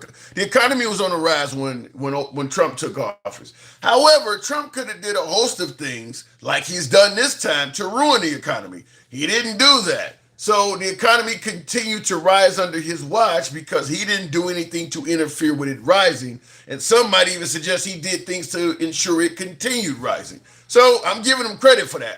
I agree with you, though, however, when it comes to the pandemic, I think Trump did a dismal job. I think he's responsible for people losing their lives because of how he treated the vaccine, even though thanks to him, he's the reason we have the vaccine with Operation Warp Speed. So the way he rolled that out, trying to be on both sides of the issue and not really reassuring the public whether or not to take the vaccine, whether or not the virus was something to even be worried about, coming out in the beginning and saying, I think the virus will just be gone by April based on no information whatsoever. If it wasn't for the pandemic, I think Trump would have got reelected in 2020. I believe so too. I really do believe so because he wasn't as bad as he is right now. But I'm to the point now, people so blindfolded and lost, they'll probably put him in office again. He's trying to damage the country to an extent where democracy is totally gone. This man they're trying to steal the election. I mean, let me ask you something. Every time they holler about they want voter safety and all this here security, have they ever thought the thought that the only people that were ever prosecuted for trying to steal an election were Republicans? That's the only people we got on record that were arrested and convicted. You haven't found one liberal or Democrat that was ever arrested or convicted for stealing or trying to do fraud in the election. Say contest because TikTok don't like when you keep saying the E word. I hate it, so I've had to bow down. I believe in zero censorship, but they've been, flagging alive for talking about the 2020 contest. So just say contest. But yeah, I believe there may have been a Democrat or two in some tucked away corners of the country that have been arrested for voter issue or contest issues, but you are correct. Most of the well-known issues at the higher levels, like the Rudolph Giuliani's and the fake electors, most of that stuff has all been conservatives. Yep, because if that contest was rigged, they did a dismal job because the Republicans won. Yeah, and I agree with you. I do give Trump credit. He didn't screw up the economy in the first term as much as he's doing right now. Well, because he win on that one. Because I think Trump came closer to his campaign promise the first time than he did the second time, and that is, I'm going to surround myself with the best and brightest. The people that surrounded Trump in his first administration were far more. They had far more talent, experience, and education than the people he got surrounding him now. The people that are surrounding him now are picked solely based on loyalty. Their resumes be damned. Because Pete Hegseth and some of them folks don't really have much of a resume. The guy he has now that was his lawyer they're trying to put over the head of the DOJ. These folks don't have a serious resume. They have a serious promise of being loyal to him. His first administration, them folks were in Washington for years before Trump came. Those folks were the real deal. And they were preventing him from doing stuff that was unconstitutional or wrong. They cared about their legacies. They cared about their careers. This group now, as long as you'll pardon me, sir, I got your back. Yeah, I definitely agree with you. This is the biggest DEI administration I ever seen. These guys are totally DEI. I mean, just look through it. To be honest, that's what they are. I tell you, Elon Musk got a whole department, Doge. Elon Musk doesn't have, that's not his point of expertise. He's not HR. There's no way he should have been doing that. Yeah, that's true. And we still ain't seen that Doge money yet. I appreciate you bringing me up, Tim. I watch a lot of time. I agree with you on some things, not all things, but I do think you're fair in what you do. Thank you. And I'll take that as a compliment. Come on back anytime. Thank you. Thank you. Anytime. Appreciate it. Tap the screen. Get your boys up to 50,000. Just not a lot of love. Help your boy out with the hat and mustache. TikTok cap goals. I'll keep TikTok cap is at 0. Wow. Help your boy out with the hat and mustache. TikTok cap goals, if you will. In the comments, if you make over 60K, you get a very small amount less in taxes, but you lose it in health coverage. Yeah, and I've been saying that to some of my my MAGA viewers that are criticizing socialism and all of that stuff and bragging about Trump, no tax on tips and all that. Giving a person that's barely struggling a tax cut does very little for them because they're not making much to begin with. And oftentimes the tax cuts is something they're not going to realize until it's time to file at the end of the year. Like the no tax on tips, you're not making a bunch of money on tips and getting to keep it. Now that goes when you file at the end of the year, and even then it's limited, I think, to 25K or maybe even less. But you're not going to be, if you're working at a restaurant where people are paying $100 a plate or something like that, and they're tipping you 20% of that. So, let's say you're working at a restaurant where the average person is spending $50 to eat, and they're regularly tipping you the common 20%. So that means your average customer is tipping you $10. So they sit down with a partner, so that's $100, and they're tipping you 20. Chances are by the end of the year, you may have made more in tips than no tax on tips will cover. There's a ceiling to that. They're not going to cover all of those. They're not going to let you get away with no tax on all of those tips. There's a ceiling to it. So it ain't as great as they make it sound. It's not unlimited. So just want to point that out. In the comments, though, in health coverage, what exactly do you mean? Well, if a person has employer-provided health coverage, they're still paying co-pays and deductibles. A lot of things you get done, your health care may not even cover. Maybe your doctor thinks you need a CAT scan or an MRI, and your health provider is more focused on saving money than saving your life. So they're going to come up with reasons to tell you we don't cover that. So you as an employee got to find a way to make that happen out of your salary. Women who give birth now can regularly expect to come home with big bills. You don't generally give birth and have no bills at all once you're done. You get health bills. You get health care coverage bills to that. So yeah, you can actually be working and not be able to cover that shit. It happens a lot. In the comments, wait until the oil reserves run out. Shit going to get real, but hey, short-term pain for long-term gain. Well, here's the problem, though, Jeff D. My guess is, knowing Trump, if the oil reserves get low, they may find another country and just start a war and take it from them. I mean, that's kind of what Trump's method of operation is it not? I could easily see, he threatened to make Gaza the Riviera of the Middle East. He threatened to take Greenland just because he claims it's a matter of national security.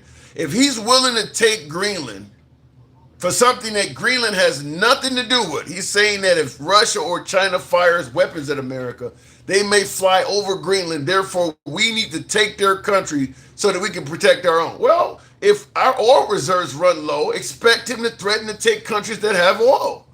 I mean, this is what he's doing. So if our oil reserves start to run low, expect President Trump to start coming up with reasons why some country that may be able to help us out is suddenly becoming an enemy. I really hate bringing up Adolf and shit like this, but that is really Third Reich Adolf type shit. Just making enemies out of nothing because you need them for something.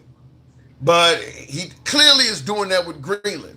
Greenland is a friend to the United States. Trump is trying to just make an enemy out of Greenland for no reason at all. So yeah, if the oil reserves start running low, other countries, maybe weaker countries that have enough to help us get by, expect Trump to start coming up with reasons why that country's suddenly turning into an enemy. I would feel confident that there's a good chance he may do that. Anyway, continuing on with the program, we're fighting a war for no legitimate reason. Nothing good will come out of this, says CBOG Kush. Well, it depends on who you talk to, though, because Trump has folks convinced it is a legitimate reason. He has folks convinced that Iran not only is trying to get their hands on a nuke, but they're going to use it if they do. My guess is we've given Iran more incentive to develop a nuke and use it than they've ever had before. Because now President Trump broke a deal that they had made with us that kept things kind of peaceful. If I'm Iran, why would you make a deal with the United States? Why would you make a deal with President Trump? He's shown you that if the next president comes along and thinks it's a dumb deal, he's just going to break it. We're all over the place talking about how we can't trust Iran. They don't stick to deals. Meanwhile, President Trump just broke a deal with Iran. Why would you make a deal with America? He just proved all you need is a president that don't like it, and he's just going to break it. I really think we have things backwards when we claim you can't trust Iran when we're doing exactly the stuff we're complaining and suggesting they do. Trump's the last. I saw that in the comments. Real quick, tap the screen. I spent the $100 on gifts. Thank you, as a conservative. Wow, time to put. I gotta verify it first. I haven't seen that. You trying to get me to put on the MAGA hat. I gotta verify it first as a conservative. 50 years of this same stuff to Iran. Yeah, unfortunately. Why any nation would deal with us after Trump, some of the deals was his own. America elected Trump to office after Trump did a lot of things that you normally would not expect America to be favorable to. So if I'm Iran, I'm looking at that. I'm looking at that like, your country is kind of on the fritz right now. I mean, why would you trust us? That's my opinion. The big, beautiful bill also makes drastic cuts to Medicaid and Medicare starting in 2027. Yeah. And that's a great question being asked in the comments. Get us up to 50,000. I'll take the next caller. We're pretty much there. What happened to the people first, says Satoya James. I don't know why MAGA is not speaking out loudly in regards to what you just said. What happened to America first? That absolutely is not happening under President Trump. He absolutely is not governing from a standpoint of America first. We could make the argument that preventing Iran from getting a nuke and trying to hurt us is America first. But Cuba, that ain't America first. What we did in Venezuela was not America first. No, some of that stuff is not. I mean, some of that stuff is a real big stretch. He is not operating from America first. I agree with that. Let me go. Thank you, Kyle, for the eagle on YouTube. By the way, I'll go to the next caller. On the poll, 2 more soldiers gone. Is Trump to blame? Still kind of this. We got about 150 respondents now. It's still fairly where we were. 65% say yes, Trump is to blame for 2 soldiers losing their lives. 2 more soldiers lost their lives.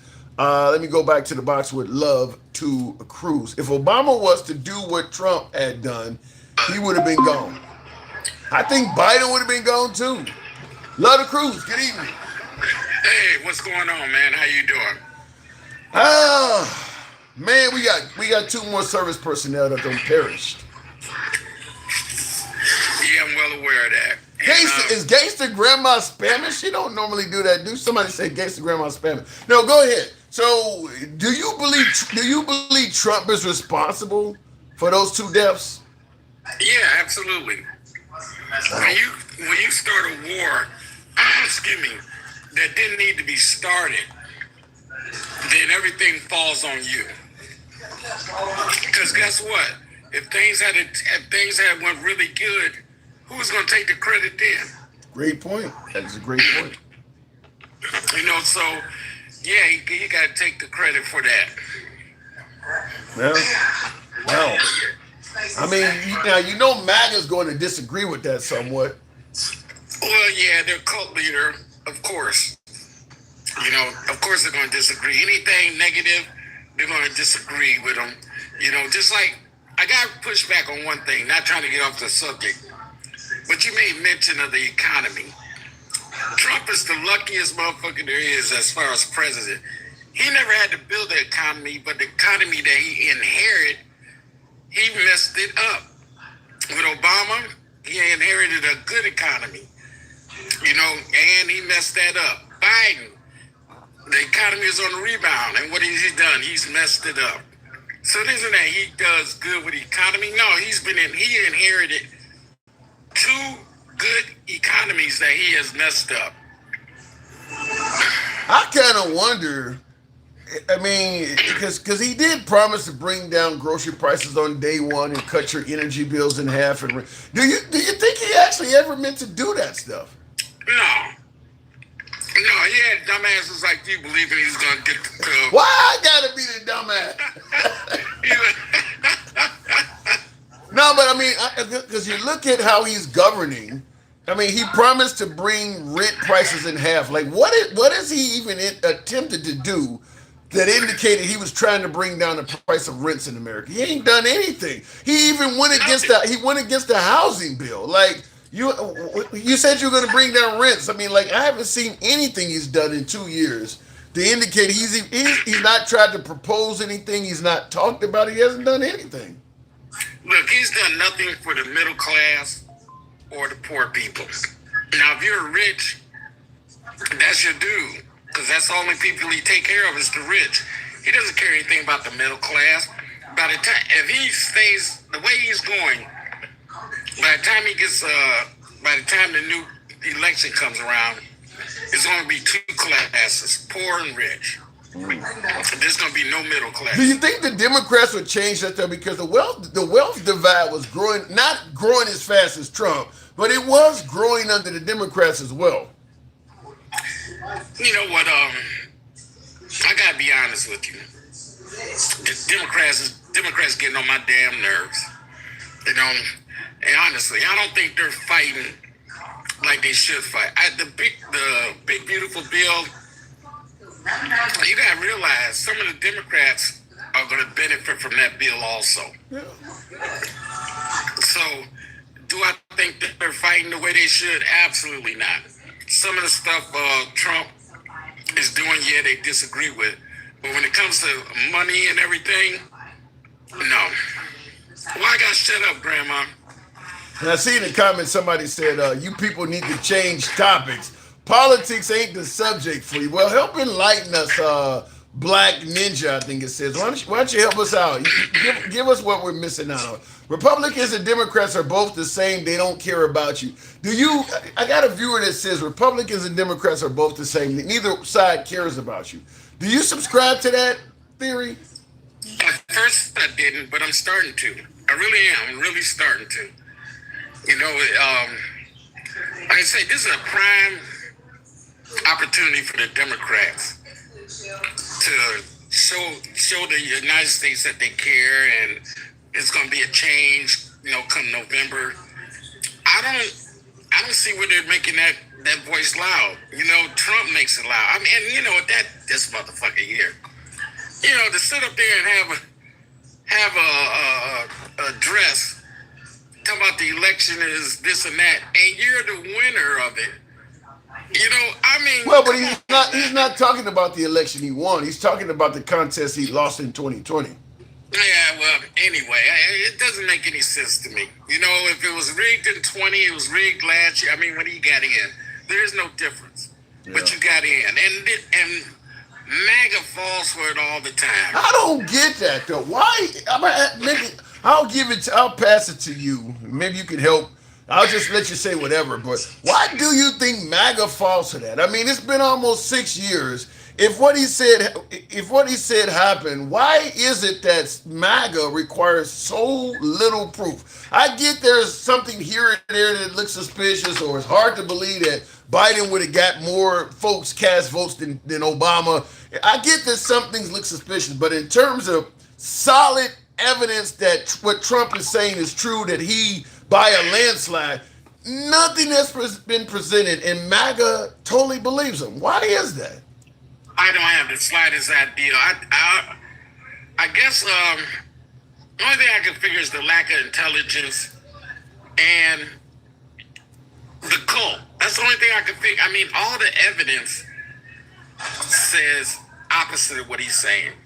But for some reason, they want to, I mean, even Mega reacts. Oh, it's like a basketball game. The only reason they're doing it because they're down 1 point. Man, shut the fuck up.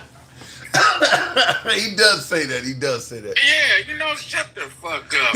Here's what I don't get. Here's something I don't get. When we go to vote in November, you're not just voting for your congressman or your senator. And certainly in 2024, we didn't just vote for Trump or Kamala Harris. You're voting for city councilmen. You're voting for, bills. Maybe the central business district wants to build a parking garage, and you're voting yay or nay or legalizing marijuana. There's a whole lot of things you vote for in a big national election like that. And MAGA and President Trump, they're all saying that this was taken from Trump. What about all the other Republican senators and congressmen that won in 2020? That means they won by fraud. Ain't none of that being mentioned by MAGA at all. Exactly, and it is not going to be because it doesn't present their case. Yeah. If they bring up all the congressmen and everything, then they're taking away from their argument. Yeah. They can't bring that up. And then some of them did.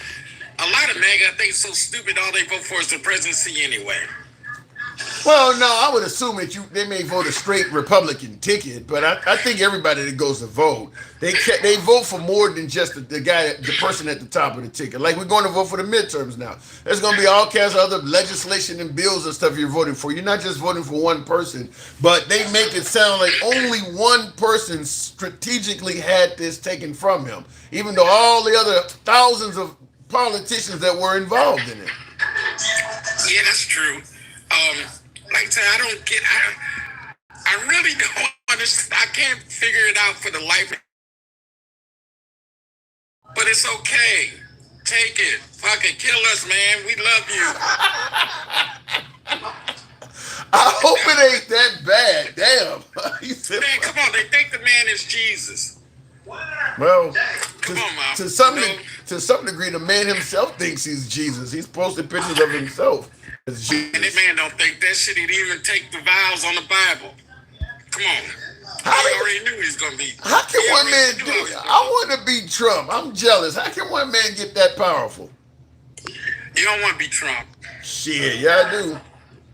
Well, then you'll be going to hell, too. Oh, no. Come on now. You can't. For real. You don't want to be Trump. What do you. Nobody in the world likes us no more. We're laughing stocks. I mean, they laugh at the man. And everything that he says, and this is how you know the motherfucker guilty.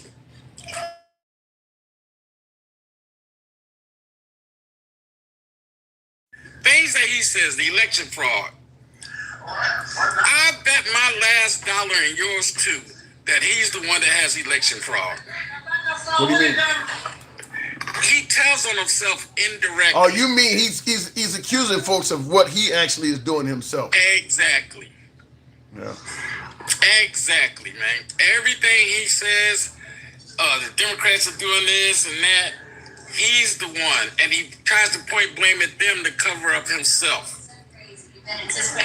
Well, I mean, look, when it comes to Find Me 11,000 or January 6th or the Save America Act, yeah, it is hard to just get up here and say I don't think Trump has done anything immoral or even I don't think he's done anything criminal in regards to elections. Yeah, it does look like he's trying to do fraudulent stuff. I mean, he's way too involved in doing way too much that a president should be hands off. And I mean, like you're calling the governor and saying, find me 11,000 votes while they're actively counting an election. Like, you can't make a pressure call like that. I mean, obviously the governor's going to view that as a high pressure call. Well, the president wants me to find out. You shouldn't be on the phone with this guy in the middle of them counting votes. Exactly. And it's just one of many. The thing about it, he always does something new. And you think about the shit he's already done. I mean, he does so much stuff where if we really went back and went over it, everybody should be sick to their stomach that this man has done this. Well, you do realize they saw Kamala Harris as trying to destroy the country, though, right? Of course. Why wouldn't you? If you're against her, then that's the argument that you're going to bring. But you keep saying, and that's what else pissed me off, man. Stop saying this shit. What am I saying? Well, hold on. She was not a bad candidate. She was a bad candidate. She ran a bad campaign. there's a difference. What's There's a total difference in running a bad campaign and being a bad candidate. She's not a bad candidate. Explain that. Explain that to me. She's got more years in the government than probably, except for the exception of Biden, than Trump, Obama, and Bush combined. Okay. Maybe Bush on the borderline, but she is not a bad. She just got caught. Now, because she did a lot of other things, yeah. Because she had came out earlier, yes. Was she aggressive enough? No. But that's her fault. But that is not a bad candidate. She just ran a bad campaign. To me, with things that she should have did, she didn't. I get the way you're differentiating the words, and I don't totally disagree with you. But the reason I say Kamala Harris is a bad candidate is because I don't believe being a politician is solely in reference to your resume. Because if you compare the resume of Kamala Harris, she probably is more qualified than anything we've seen in recent memory. Certainly more qualified on paper than Obama. Now, Biden's been in Washington since he was in his 20s, so Biden has more qualifications than anybody. But I believe she was more qualified than Trump because if you look at her resume going from a district attorney to the attorney general of a state to U.S. senator of a state to vice president of the country to now trying to go for president, her resume looks like a stepping stone to becoming the nation's, you can look at her resume and say, this person is really going somewhere. But as a candidate, your job is also to sell yourself to the people.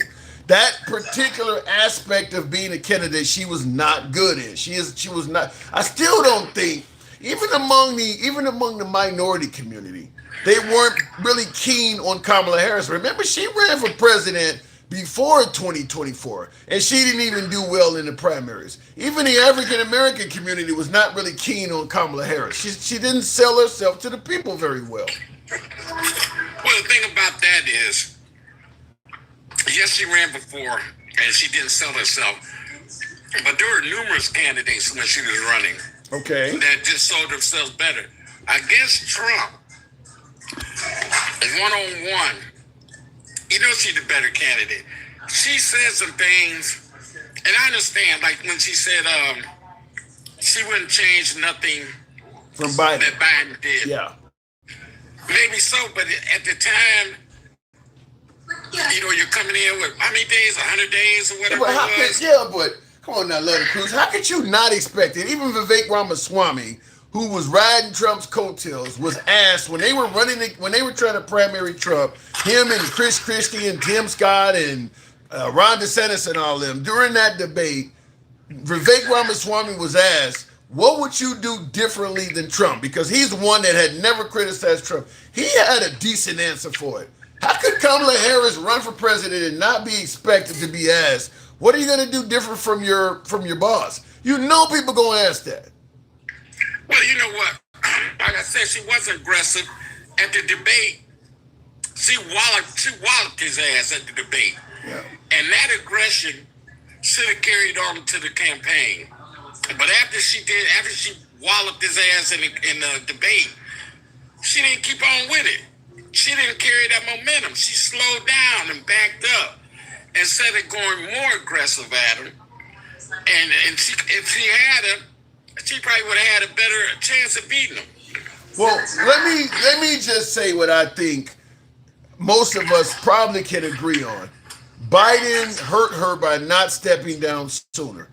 Especially after that June 27 debate, you still telling people you're going to run as late as August. That was at least 2 more months that Kamala Harris should have been around. Biden should have been a one-term president like many thought he was going to be. But to stay in there as long as he did, and then to go out there debate as bad as he did, and then try to convince people that he still was capable of running for 2 months, all that's valuable time Kamala Harris could have been using to refine her candidacy and be better at selling herself. You're absolutely right. Biden messed that up, Yep. and we did too. When he made the State of the Union address, excuse me, he did seem sharp. And then was the debate maybe 4 months later after that?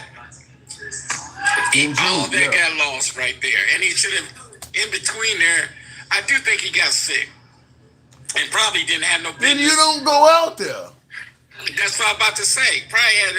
Probably should have just postponed the debate until he's feeling better. In my opinion, by the time Biden debated Trump in June of 2024, it wasn't going to change anybody's hearts and minds. It's kind of like when Trump went on TV the other day trying to promote the Save America Act, talking about the 2020 election. That didn't change nobody's hearts and minds. I mean, everybody who saw that shit, if you're MAGA, you believe the liberals took it. If you're anything other than MAGA, you believe Trump was full of shit when you saw that. And it was no need for Trump to go on TV and give this out. It didn't change anybody's hearts and minds. And there really was no need for Biden to go debate Trump. You were not going to say anything against Trump that was going to sway MAGA and get them to vote for you. I mean, if Biden had completely skipped that debate, it wouldn't have changed anybody's decision on who they were going to vote for. I disagree. Really? Yeah. If he had skipped the debate and got well and came at Trump later, you could have got all the people that were on the borderline, on the fence. Who would be on the fence between Trump and Biden? There were a lot of people on the fence. He would have carried seven of the battleground states. They were all on the fence. All those states were on the fence. So yeah, if he had came later, he may have got 4 or 5 of those states. I actually believe if Biden had skipped debating Trump, he would have done better, because it's one thing for people to think you're out of your mind and you got dementia and shit versus going on TV and kind of proving it to him. If he didn't do that, you would have had like the George Clooney's and Nancy Pelosi's. That those folks would have still been riding on him. Once they saw what he did on June 27th, they turned against him. He would have still had them on his team. That's true, but then all those people also jumped on Kamala. So what difference did it make? I think that Kamala Harris, I mean, she's a woman, she's African American, she's unknown compared to Biden. I don't think they all went with Kamala Harris is the point I'm making. Possibly, but I do agree with you on this one.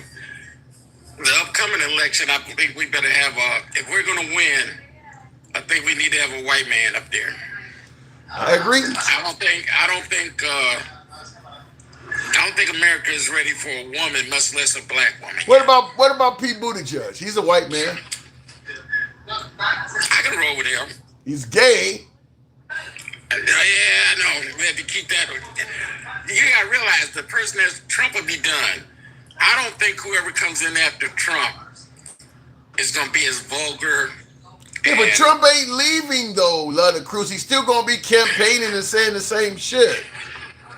He ain't gonna be. He gonna be worried about them. By that time, if the midterms come in and the Democrats win like they're supposed to, he's gonna be worried about his ass staying out of prison. The man's gonna. Do I think he'll ever go to prison? No. But I do think he's gonna be required to pay a lot of that money back. That's possible. I gotta move it on for time, but that is very possible. I mean, not to mention E. Jean Carroll wants her piece as well. Lada Cruz, thanks for coming through. Thank you. Appreciate it. Tap the screen. Help your boy out with the hat, mustache, TikTok cap goals. I don't think that's going to happen, but tap the screen and we'll grift with it anyway. In the comments, never been to Africa. I'm American more than you. Yeah, what are you guys talking about? Trump's speech Thursday night was to convince no one. It's just a pretext to interfere in the midterms. And that is what most folks, the political analysts, are saying exactly what you just said there in the comments, is that it is a pretext to kind of lay the ground, what do you call it, the ground map or whatever, to present those excuses later. We'll go to Handsome Conservative. Good evening, Handsome. Are you there? I am. Can you hear me? Loud and clear, sir. Loud and clear. All right. I got something to say for you here. Sure. All right. The liberal and conservatives are alike in one way, are different in one way. The liberals are more deceitful. The liberals are more deceitful. Deceitful to their party. They lie to you and tell you what you want to hear. And you don't and think then they don't deliver. I don't know, because I look at all of I can just off the top of the dome give you all sorts of campaign promises that Trump made. Not to mention all the stuff he's saying about the Iran war. I think Trump is doing exactly what you're saying the liberals do. I got a different view because I've listened to all the promises that were made over the years. The universal health care, the programs that were supposed to come out, the help for single moms, none of that shit ever came up. Yeah, but you They're can't. always taking the money from their donors, just like the conservatives do, and they don't deliver on their promise. But wait a minute, you're trying to hold the liberals accountable for promising universal health care and stuff like this and not delivering. If Obama had his way, we would have full universal health care. That's Republican resistance that's stopping that stuff. I don't think you can just go at the Democrats and say that you guys didn't deliver on your promise, because they absolutely tried. You guys are constantly calling them socialists. All right. It's my second thing I wanted to say is, as a conservative, I just upped your gifts to $100. Put on the hat. I didn't know that.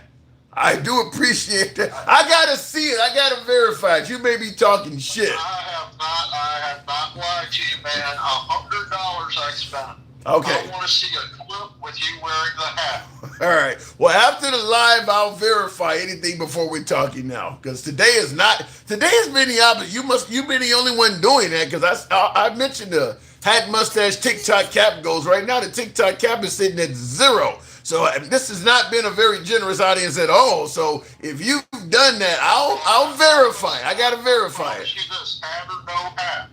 I promise you this. I heard what you said, so Thank you, Marty Mark. I fucking put $100 worth of gifts on you with the inflatable tube man and all that shit. Okay, I'll verify it. But getting into the actual topics of the show, and thank you, somebody is doing that. Debo, appreciate that. Thank you. Blood on Trump's hands. Blood on Trump's hands. Go ahead. Do you believe that we've lost 2 more people, and I think at least 1 or 2 of them are missing, so this number could increase? Do you believe that the 2 dead service personnel that just died over the last 24 hours, do you think that equates to blood on Trump's hands? Do you hold Trump responsible for their deaths? Absolutely not. I hold the Iraqis or the Iranians responsible for their deaths. They're the ones that killed them. You don't place the blame at somebody else's feet. You place the blame at the person that's holding the gun to your head. Rapid. Thank you, Rapid Reports. Appreciate that. Well, then I got to ask you then, so in other words, you think Trump was wrong for blaming Biden for the 13 dead leaving Afghanistan? No, what I'm saying is I think that the 2 guys that you're talking about, I saw a video today about that. The 2 guys you're talking about, and they said there probably was a lot more killed than just 2. Yeah. But those 2 guys, the responsibility lies at the people who killed them. Right. Not Donald Trump. Okay, so the people that Biden isn't the president. You say all the time. No, I'm trying to figure out what is the consistency of this, because Trump in recent times is still blaming Biden for those deaths. It ain't like we're going all the way back to Biden's term to dig this up. Trump still does this stuff.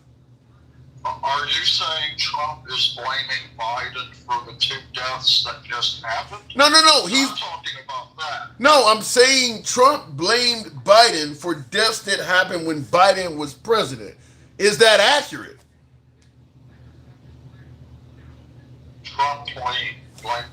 No, that wouldn't be accurate. The person who kills the soldiers are the ones that are responsible Right. for their deaths. The blame goes on This time, the Iranians, excuse me. The Well, Iranians, the ones that shot the missiles off and killed them. They're and the ones that killed them. Now, you cannot like Trump and you cannot like Biden. That's fine. But you can't blame somebody that didn't kill them. You have to blame the person that actually killed them. no, and I get that if it was consistent, because what I'm saying is I haven't heard anybody that supported Trump that was saying at the time during that botched evacuation in Afghanistan, you can't blame Biden for it. You got to blame the people that took their life. Because Trump said it, and like I said, ain't nobody told Trump you can't blame Biden for it. You got to blame the people that took the lives. They didn't say that. Look, I can't help what other people have told you, but I have told you from the get-go, I am not Republican, I am not MAGA, and I sure as hell will never be a Democrat. So, I'm a conservative. Are you sure? I can't help but what other people say. Are you But sure? I'm telling you from my point of view, if you walked up and put a gun to my head and shot me, you're the one that killed me, you're responsible. But wait a minute. You're saying you are not MAGA. I got folks that have stated on the live stream here that you were seen in other places saying that Trump is the best president ever. Has that ever come from your account? Sure, absolutely it did, and I'll tell you where it happened. It happened right here, and the only reason I was doing it was to piss off Gangster Grandma. You know we have a love-hate relationship. Okay. It's not real. This is a show. Okay. This is just to have fun. So But come on. I mean, let's be honest. Let's be real for a second. All games stop. If somebody kills you, do you blame the president that didn't do it, or do you blame the person that killed you? Well, I mean, you see what I'm saying? no, I disagree. I got a pushback for that. If somebody takes my life, and let's say, for instance, somebody's trying to get in my house and try to take my life, and I dial 911, and the cops take 10 times longer than they normally do to respond to a call. Now, the person who got in my home hurt me, but I'm going to blame the police as well for doing a piss poor job. Well, look, man, I'm just trying to be honest with you. I mean, I get this is your show. I get you got to push back. You do that on the Democrats, too. That's why I respect you. But the bottom line is the Iranians killed them.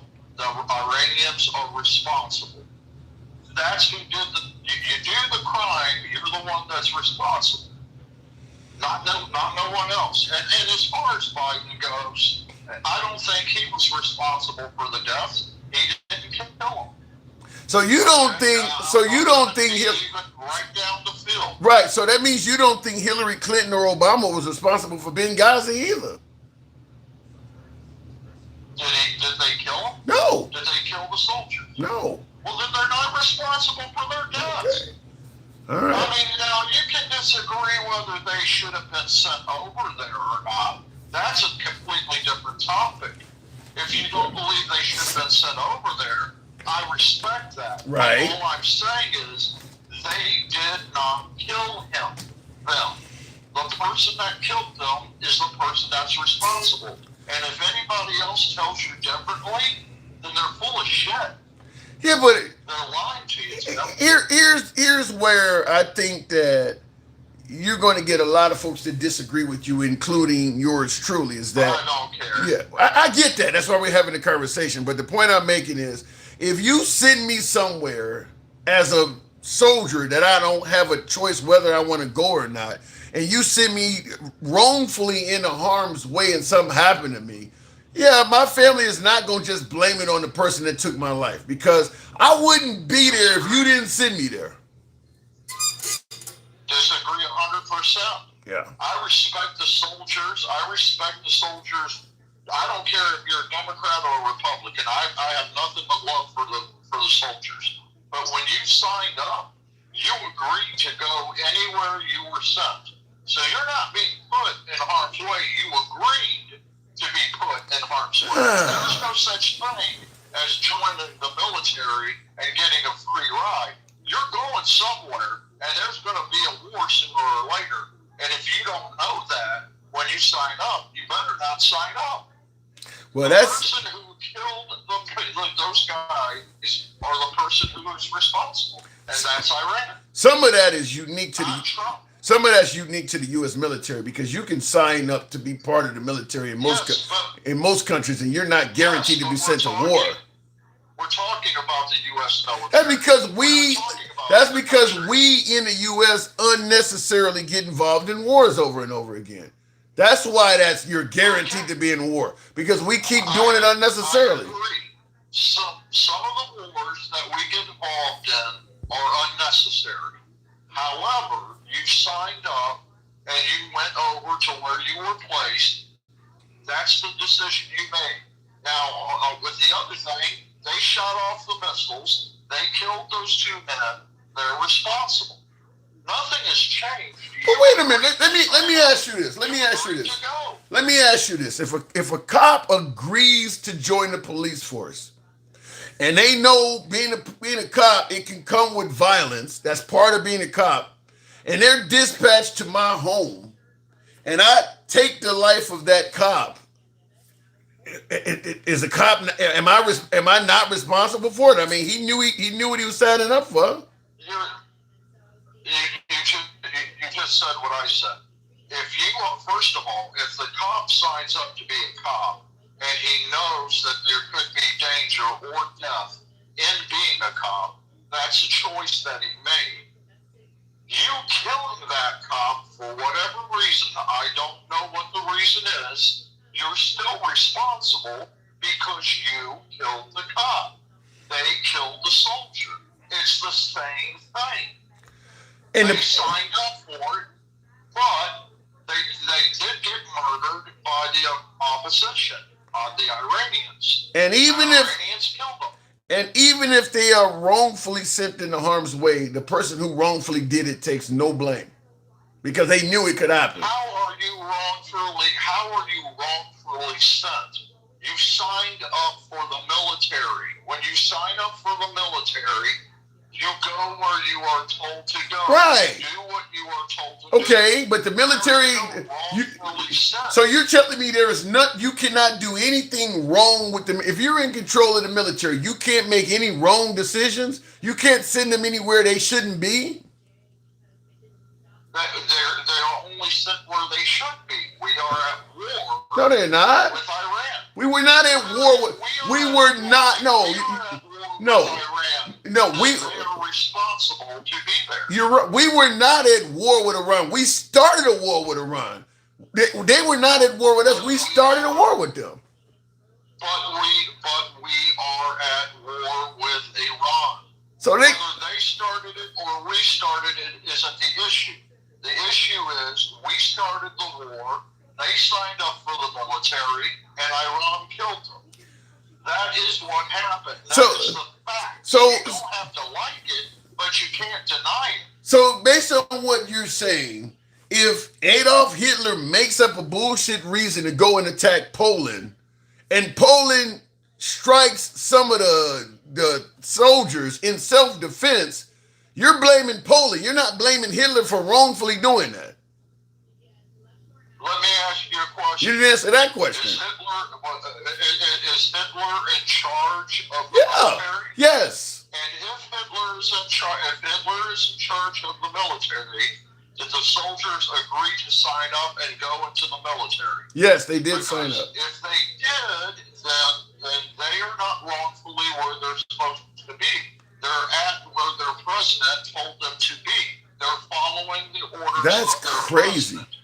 So our guys are following the orders of the president. But based on what you're saying, I don't like Hitler.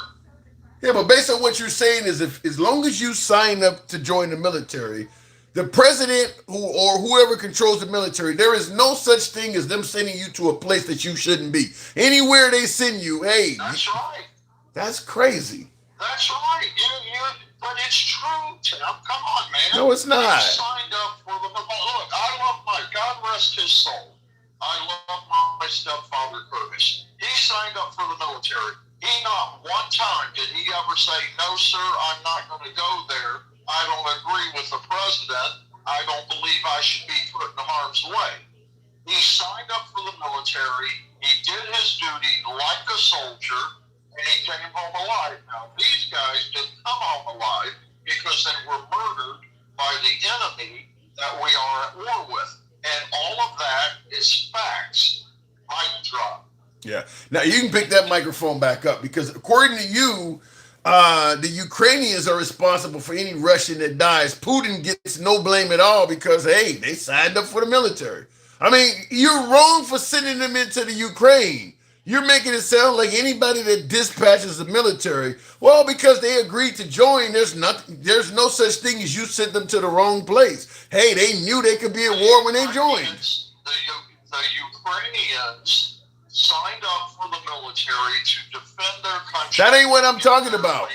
That ain't what I'm saying. I'm saying Russians signed up for the military and they got wrongfully sent into Ukraine to take over somebody else's country that was doing nothing wrong. So now all of a sudden, if the Ukrainians kill Russian soldiers in self-defense, we're not going to blame Putin for putting them there. We're only going to blame the Ukrainians for shooting them in self-defense.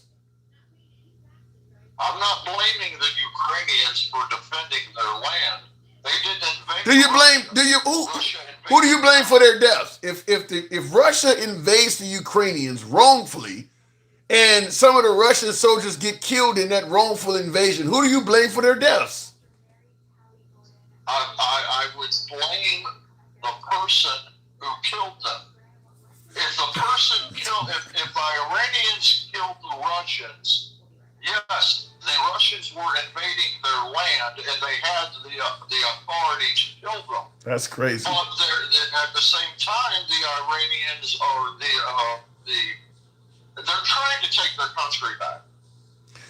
That's what they're trying to do. Listen, we obviously can agree to disagree, but to me, if you're trying to do something to me and you're wrong for doing it, and I kill you in self-defense, and you're saying, well, I'm the only one that gets blamed because I killed you. No, the person that sent you to do what you were doing to me wrongfully is the person that gets blamed because you didn't have a choice. Can I ask you a question? Sure. Can I ask you a question? Sure. All right, here's my question for you. If you yourself signed up for the military, okay, I don't know if you ever have, but let's just say you do tomorrow, and you get in, are you going to tell them where you want to go? Are you going to tell them no, that I won't go there because I'll be put in harm's way? No, you keep that to yourself. You can think your commanding officer is a total fucking idiot, but you're not allowed to say it out loud. But in my mind, I'm going to be voicing those complaints. I just can't do nothing about it. Right. So if you don't want to go overseas to another country and possibly be put in harm's way, don't sign up for the military because that's the job. Okay. People do not sign up to the military to be involved in terroristic actions, to go and set fires to villages and burn women and children. You're making it sound like no matter actions because you're a Democrat. There's another side to look at this. We're at war right now. They're shooting at us, we're shooting at them. Okay? They're firing in self-defense. Iran is firing in self-defense. We're on their territory. We're committing the act of terror to them. They're at home. We're killing them in their home. I disagree. We're not on their territory. Our bases are in other countries, and they're shooting their missiles into other countries to hit our bases. And that's been on the news. CNN, MSNBC, Fox, even News Nation, which I watched the other day for the presidential thing. Okay. News Nation. They're shooting our bases in other countries.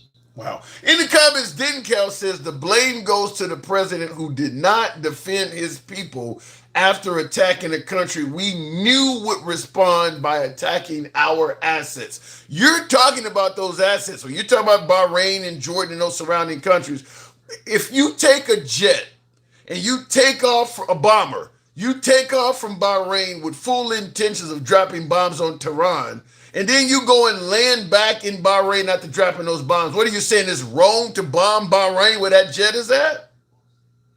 I'm not saying it's right or wrong. I'm saying they're responsible for the deaths that they committed. Okay. They shot the missiles. They killed the soldiers. Nobody is responsible for those deaths but the person who killed them. Okay. That's it. So even if It's black and white. even if the deaths are only in self-defense, you still hold a person acting in self-defense responsible, right?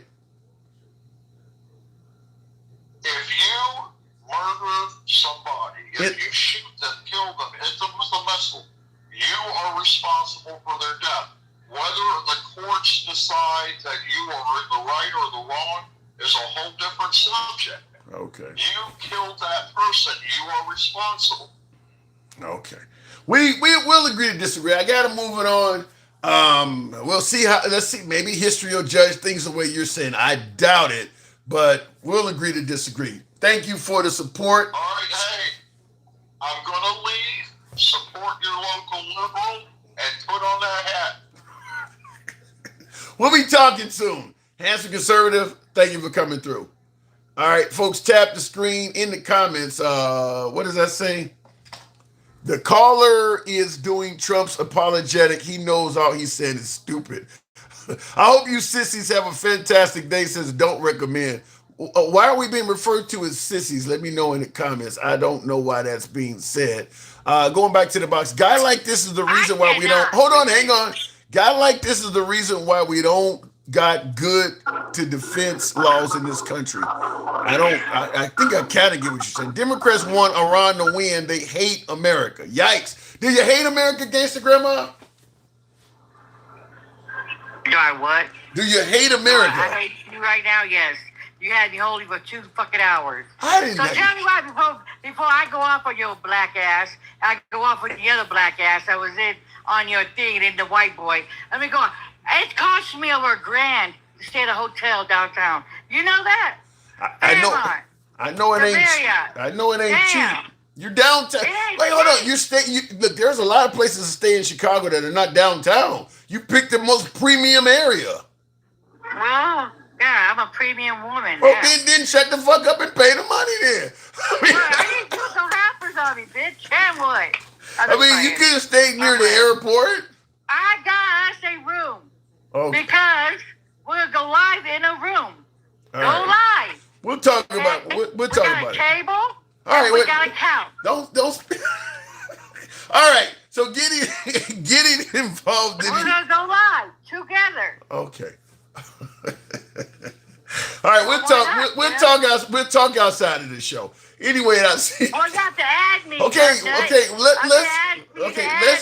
into into the actual. Let's get into the topics of the Okay, show. now let's get back into this shit. I'm gonna go up on all your ugly asses. The idiot that was here before, the black dude. Oh, Democrats are just like the Republicans. No, we are the fuck not. Let's get into it. You numbnut. That's why he likes the uneducated and stupid idiots like you guys saying, oh, they're the same. No, we're not. Democrats are not trying to take Medicaid, Medicare, food stamps away from the poor. They're not trying to take shit away from us like that. Your beloved maggots are doing that. So no, we are not. You guys always want to hold the Democrats to a higher standard when they're not. How the hell that happened? Wow. Let me tell you guys this.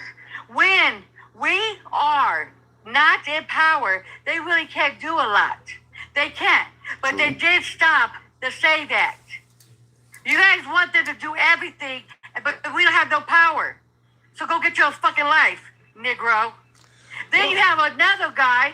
Then you have the white boy. I never voted a day in my life. You see, that's white privilege right there. Like he said, he don't care who's in office. That's white privilege. He don't give a damn about black and brown people. That was white privilege right there. Well, I don't know if it's white privilege. I mean, it's white privilege. Yes. I'll tell you why I say I don't know if it's white privilege. I don't know if Trump is doing anything to make his life better either. He doesn't care. That's what's called white privilege. When you do not give a fuck about the next person and you're only worried about yourself and you're a white team man, that is white privilege. What? You said, he doesn't give a damn. He don't give a damn who it is in office. You know why? Because he don't think these will get affected by it. What do you is white privilege. What do you call a black man that only gives a shit about himself and nobody else? I never heard of black privilege, but they're idiots too. Hey, you can have black privilege. I never heard of that. I don't know where privilege because we don't focus. You know what, Tim? You're always up the white man's ass. Go get tonsil tickled Before I get down there. At least turn black before I get down there. You know what I mean? What does this got to do? For the love of God. What does this got to do with black privilege? I mean, what? Because hold on. No, that ain't what I meant to say. That ain't what I meant to say. What I meant to say is, what does this got to do with Kevin for the white man or whatever you're talking about? Because you always like, well, what about white? But what about black men? What about this? You always want to flip the script when I'm talking about the white privilege what that man did. No, but you won't push back on none of the other Negroes, huh? You won't push back on a white man that likes to use black. I just spent 15 minutes pushing back on handsome. I just spent 15 minutes pushing back on handsome conservative. So I do push back on white people. What are you talking about? Pushing back, Tim. That was a whole bitch of a move. That was a pussy ass pushback. If that was pushing back.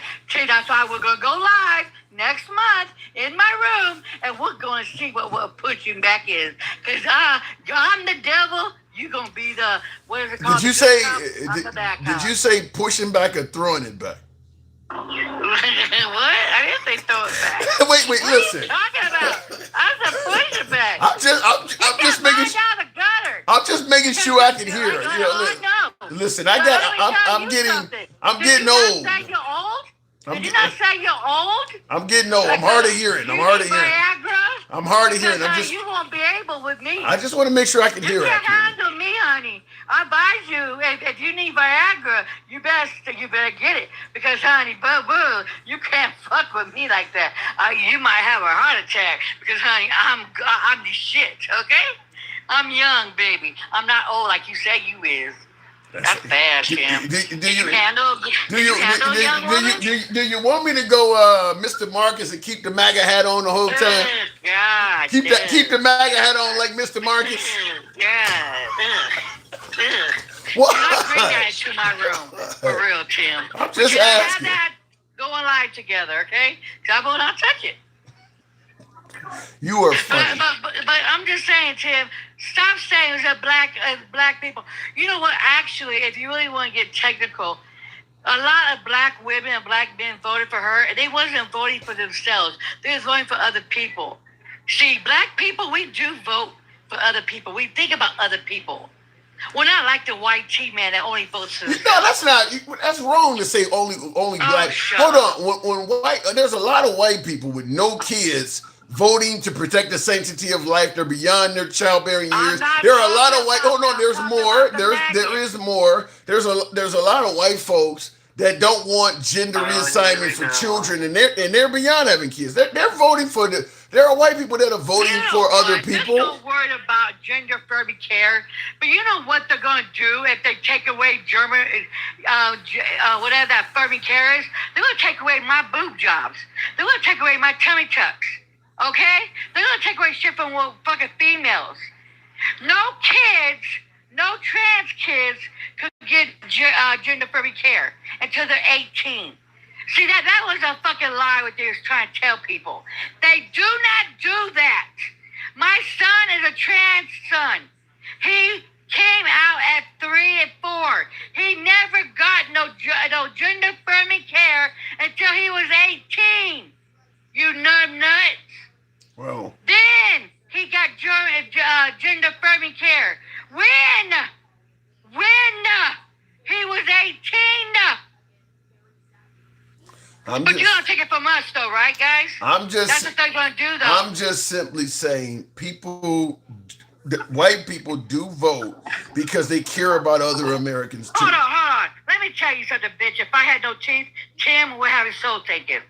You stupid numbnut. But unfortunately, I got my teeth.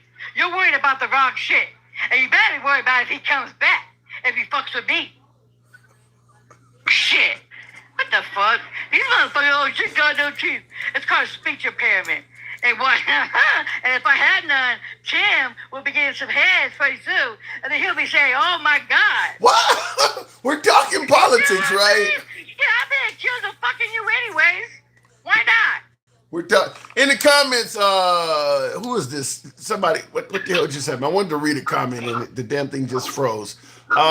Tickle her throat. Tim says, "Big dog." You guys are. We are political analysts here, folks. We're talking politics. We are talking politics. I'm just saying, I get accused of fucking you, Tim. You just see my fucking inbox, and you will see him. I get accused every day. Well, why are you not fucking him harder? See him becoming. I get accused of fucking you. So you know what? When I get down there, unless you're, Handsome Conservative says if your son is a transgender son, then he is your daughter. He is my son. Thank you. Was he born male or female? No, he's a trans man. Okay, so he was biologically born female. No shit. I don't know. I'm trying to figure this shit out. What? Yeah. Okay. But he didn't have no gender affirming care before he was 18. Because for one, insurances won't pay for it. For two, it's illegal in the United States to do that. The only time they do gender affirming care is if there's a bad accident and they have to, if you get your face cut up. That is considered German gender affirming care. Did you know that though? I have no reason. Any plastic surgery is that. I have no reason to know about this stuff. I never knew about any of this. It's not something I don't know anybody in my entire circle, in my world, that's involved in this stuff. So hey, let me tell you something. I lost over 200 pounds. I looked fabulous. I had gender affirming care. I had my tummy tucked. Only thing I did not have is a BBL because I got an ass because I have pork chops and collard greens, honey. I'm a woman. And I got the back like that. Okay, I clap back. You feel me? And I had to lift up my boobs because I had triple D's. Okay? And when you lose fatness, you lose your boobies. And I had to lift them up. In the comments. Okay? In the comments, in Finotin or something says it's actually Iran's fault for the death of the 2 U.S. soldiers' death in Jordan because Iran killed them. Because we do not need to be over there. And I'm not drinking, bitch. You wish. Tim will find out if I be drinking. But anyways, Tim, let me I know I'm throwing you under the bus. Yeah, I'm so sick of this shit. I'm tired of being accused of fucking you, Tim. Well, who's accusing you of this? You little maggots. Then I got black maggots in my inbox telling me that you want some BBC. And I'm from the other side. I said, hell to the fuck to the no. I said, you white. Hell yeah, Tim. God. I promise you, when we see each other next month, I promise you, I will. Where is that coming from? Alter ego. I will show you.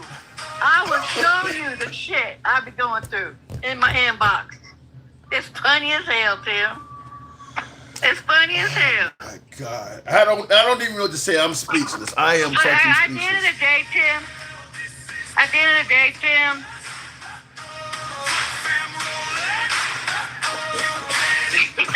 You're so stupid.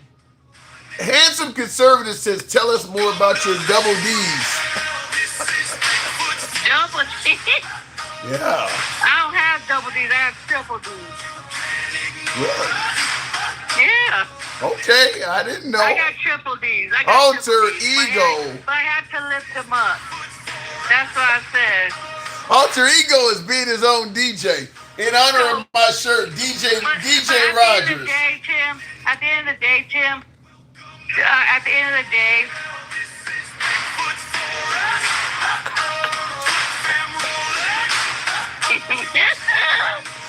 oh my God, that is funny. That Trump did do that to the service people, though, for real. They did it to the service people. Trump did it. We wasn't even supposed to be over there, for real. For real. So you do blame Trump, unlike Handsome Conservative, you do blame him for the death of those 2 service They didn't personnel. shut me up, bitch. And what? I'm still talking. Here's his. Negro, shut up. Trump said, "Very sad. It's a very sad thing. We hate to see it happen. They were in service of our country. Their deaths, but we're never going to let Iran get a nuclear." To us. Huh? We should never be over there. We should never be over there. We should never win our asses over there. For what? Now he wants to go to Cuba. For what? I don't know. Is he need to still? be over there. I guess I got to kind of ask: is he still talking about Cuba being next? Because I mean, the Iran war is going so badly. I think he may have put Cuba on the back burner. I'm feeling okay. What? No, he's not. He's so racist, Tim. This isn't. Let me tell you something. This isn't about oil and shit. This is all about racism. You know what I mean? All this was about racism. Why do you think he's not going after white countries? Why do you think he's not going after? Why do you think he's not going after telling white people to leave this country? Why is he not doing all this? Why is he fighting Muslims, Tim? Muslims. Well, why, Tim? Because why? He is a so-called Christian nationalist. Because He's doing it for the racist people. He believes the Muslims are a terroristic threat to America. Well, the white man is actually. Let's get it. I mean, they're the ones that do the pedophiles. They're the ones that molest the kids all the damn time. They're the ones that's in the churches. You know what I mean? Let's be real about this shit. I'm so sick of sugarcoating shit. I'm so sick of saying black on black crime. I'm so sick of all this shit. Why don't they just pull it all out there what the white man does? Why a woman would pick a bear over a fucking white man any damn day. I will never feel safe with a white man around me. That's racist. What? No. Why would I? Because there are plenty of white people that have done nothing but. I said men. All white men are bad? I feel shit. They could grade me. Do you realize that they're the ones at the top of the chain on us? Yeah. Hell, they do their own damn sisters and brothers and stuff. They're interbred. Well, that's why the brains don't fucking click. Stevie D in the comments said, "Don't worry, you're good. We don't want you anyway." Honey, nobody wants you. I don't like Pink Winky. Like, come on, they can still see your veins, man. Like, have you seen oh, God. Like, you won't make me throw up. But believe me, I really would never. I'm sorry. I never would be tainted. Chocolate all day, baby. Like, shit. Marvin JJ only knows what chocolate is. I promise you, Marvin JJ probably would spasm if it was a white winky up in it. And I see in the comments, Alter Ego says, "Did you hear about the 2 black teens that shot 7 of their family members in East St. Louis last week?" I think I heard a little bit about that. I didn't. That's fucked up. Yeah, that is fucked up. That's terrible. That's fucked up. Wow. I mean, you got some badass kids out there. That's all I can say. And you got badass kids that peep you about school, and they white tea and wood. I mean, look, there's been kids that have taken the lives of their family on, in terms of racial. There have absolutely been white kids that have shot their mom and dads too. I mean, it happens. It's terrible. I don't know. It ain't a racial thing. I don't give a damn what color a kid is. Well, if something has to be that bad, they have to peep your own family. Something has to be that bad in the house. That's sad. Well, half you motherfuckers don't even know how to parent your kids, because half you motherfuckers are your friends' kids. Like, your friends. I would never be my kids' friends. I whoop my kids' asses. Well, he also continues with the racial aspect of it. He says, for every white crime, there is a black one to compare. Okay? But there's always, the white man is on the lead of everything. The raping, molestation, pedophilia, child, corn. It's all with white men. So yeah, I don't. That, you know, okay? something. I hate the notion of trying to talk about crime statistics on the basis of race, because there are crimes that are predominantly done by certain races. I mean, you don't see white people doing drive-bys, for instance, as much. But you're right when you're talking about teachers. Wait, can I get it out? Can I? Hold on, I didn't finish the statement. I didn't finish the statement. You just started talking over me. Well, the point I'm saying is there are certain crimes that are committed. Like, for instance, teachers sleeping with students, that's overwhelmingly a white crime, which is pedophilia. I mean, that is overwhelmingly judged by mostly white people, sleeping with underage kids that are in their classroom or something like that. So, I mean, crime happens from all groups. No shit.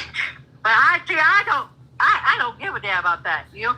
But it's the white team that, oh, black on black, oh, black on black. How about white on white? How about you having sex with your own damn daughters? How about incest? How about everything else that you guys do? King Fizz. Come on, man. Bestiality. King yeah. Fizz. Ooh, bestiality is one. Yeah, of I saw that. Oh my God! A senator, for God's sakes, was effing his dog. What kind of shit is that? Yeah. Like, how can your pee-pee fit into that? Like, are you guys that sick and desperate? I've actually that you guys have to fuck a DOG because nobody wants to F you guys? I've actually seen video of bestiality shit I stumbled to on it. And it's 100% white people. I've never seen a black person involved in that. Yeah, you got me for a good. Yeah, I'll take BBC all day. Good. Yeah. A dog, for God's sake? They can't even have a woman to F them? I've seen horses too. I've seen women take on horses. Yes, horses? Moo-moos? It is. Come on, man. I'll just tell you this before I'm moving on from you. It's a cream pie like you've never imagined from a horse. I've seen a cream pie from a horse. Like, wow. I'm just telling you. I got to move it on. Last word. Okay, Chen, before you move it on, I'll be there next month. I cannot tell you the dates because I already told you what hotel we'll talk about it outside of this. Everybody don't need to hear this. Talk to me in the comments. Talk to me in the comments. I gotta go. Tap the screen. God damn. Tap the screen. Get the likes on up to 80,000. Put it on the screen, Tim. No, you can't. I get my whole app taken down if I show you a bestiality cream pie on TikTok. This was years ago. Back when Napster, remember Napster and LimeWire?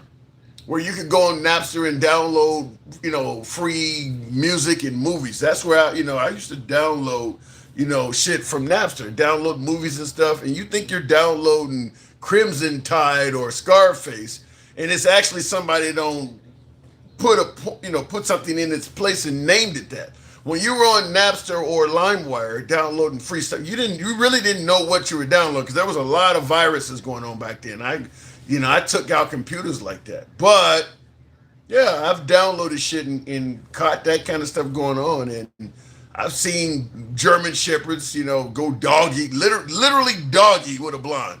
I mean, I've seen that. And yeah, the cream pie from a horse is ridiculous. It's ridiculous. I see in the comments somebody put a bunch of vomiting emojis. But yeah, and it's 100%. I haven't seen anybody black doing nothing like that. It's 100% white people doing that shit. So it is what it is. Tim, what are you watching? Jesus. The stuff you can get your hands on online. I mean, I've seen plenty of war videos coming out of the Ukraine. A lot of cartel stuff that comes out. There's a lot of that nasty stuff that came out of the cartel does some really sick shit to its adversaries. You can find that stuff online. I mean, it's like watching nothing but Charlie Kirk videos over and over again. It's that type of stuff. It is that gruesome. But look, I just wanted to go down the bestiality road and tell you that stuff does happen. Anyway, they use it to see in, what do you say, live in Tijuana. I don't get what you're saying. They love the cruise. Oh, you saying they used to show it there. Okay, could be. They are really into sheep. I haven't seen that one. I heard about that in Australia, though, because they have a lot of sheep over there. I did hear that people were getting frisky with those sheep. Yikes. I mean, they are soft, I suppose. You got to be sweating your ass off going up against wool, though, you would think, huh?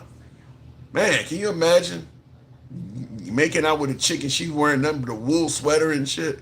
Like, God, she got a wool underwear. Like, that shit got to be hot and sweaty. Anyway, looking in the comments, Dems are all for the cartel, though. let them in right. What do you mean Dems are for the cartel? That doesn't make any sense. I'm going to assume both sides of the aisle has helped out the cartel. It ain't like drugs are hard to get when you got a Republican in power. Both sides. I mean, the cartel is pushing around billions of dollars. Both sides are looking the other way.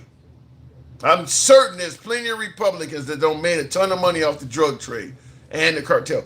You can feel safe with me, Gangsta Grandma. You're in good hands, really good hands, says handsome conservative.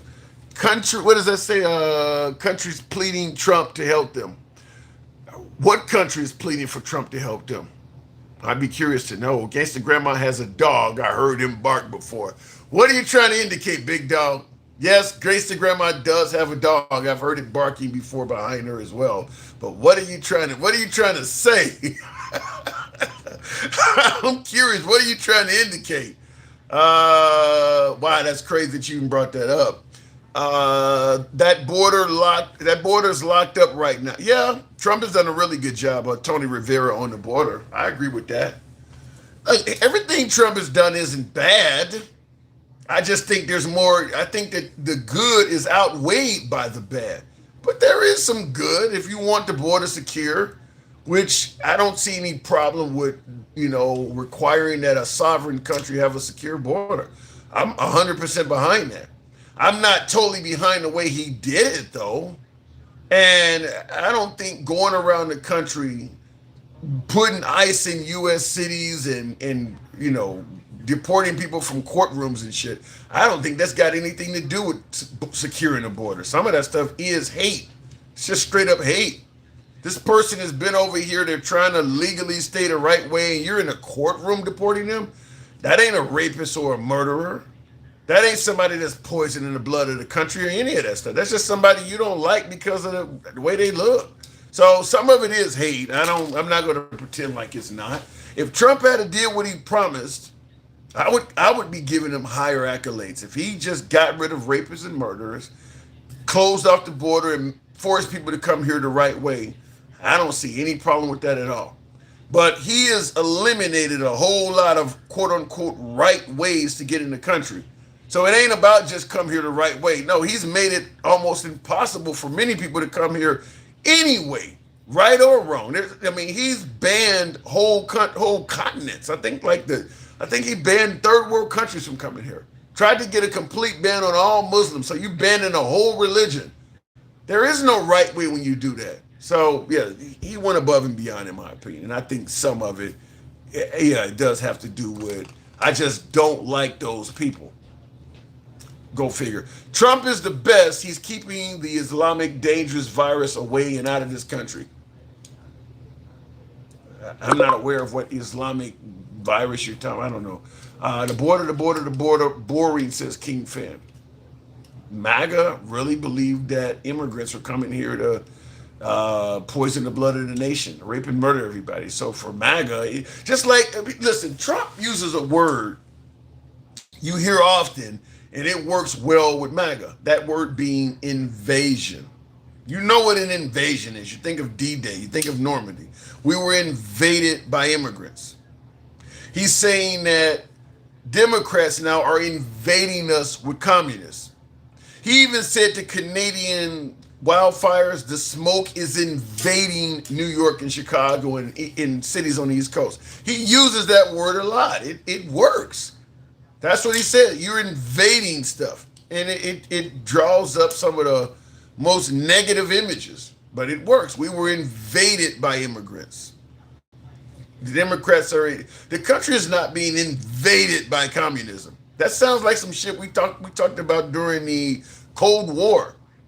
There's not even if you go to a Democratic convention, there's not many people even in a Democratic stronghold talking about communism. That's just some shit they're just making up. You can go to Democrat-only events. Everybody ain't going around talking about let's be communists and all that. That's just some shit they making up.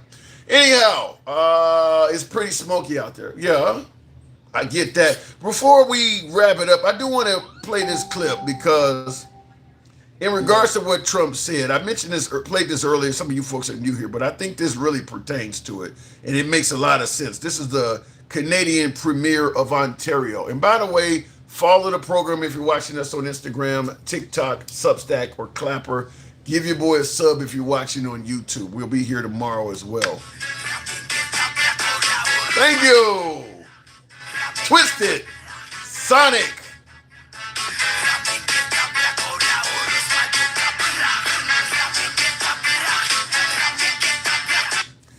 Thank you.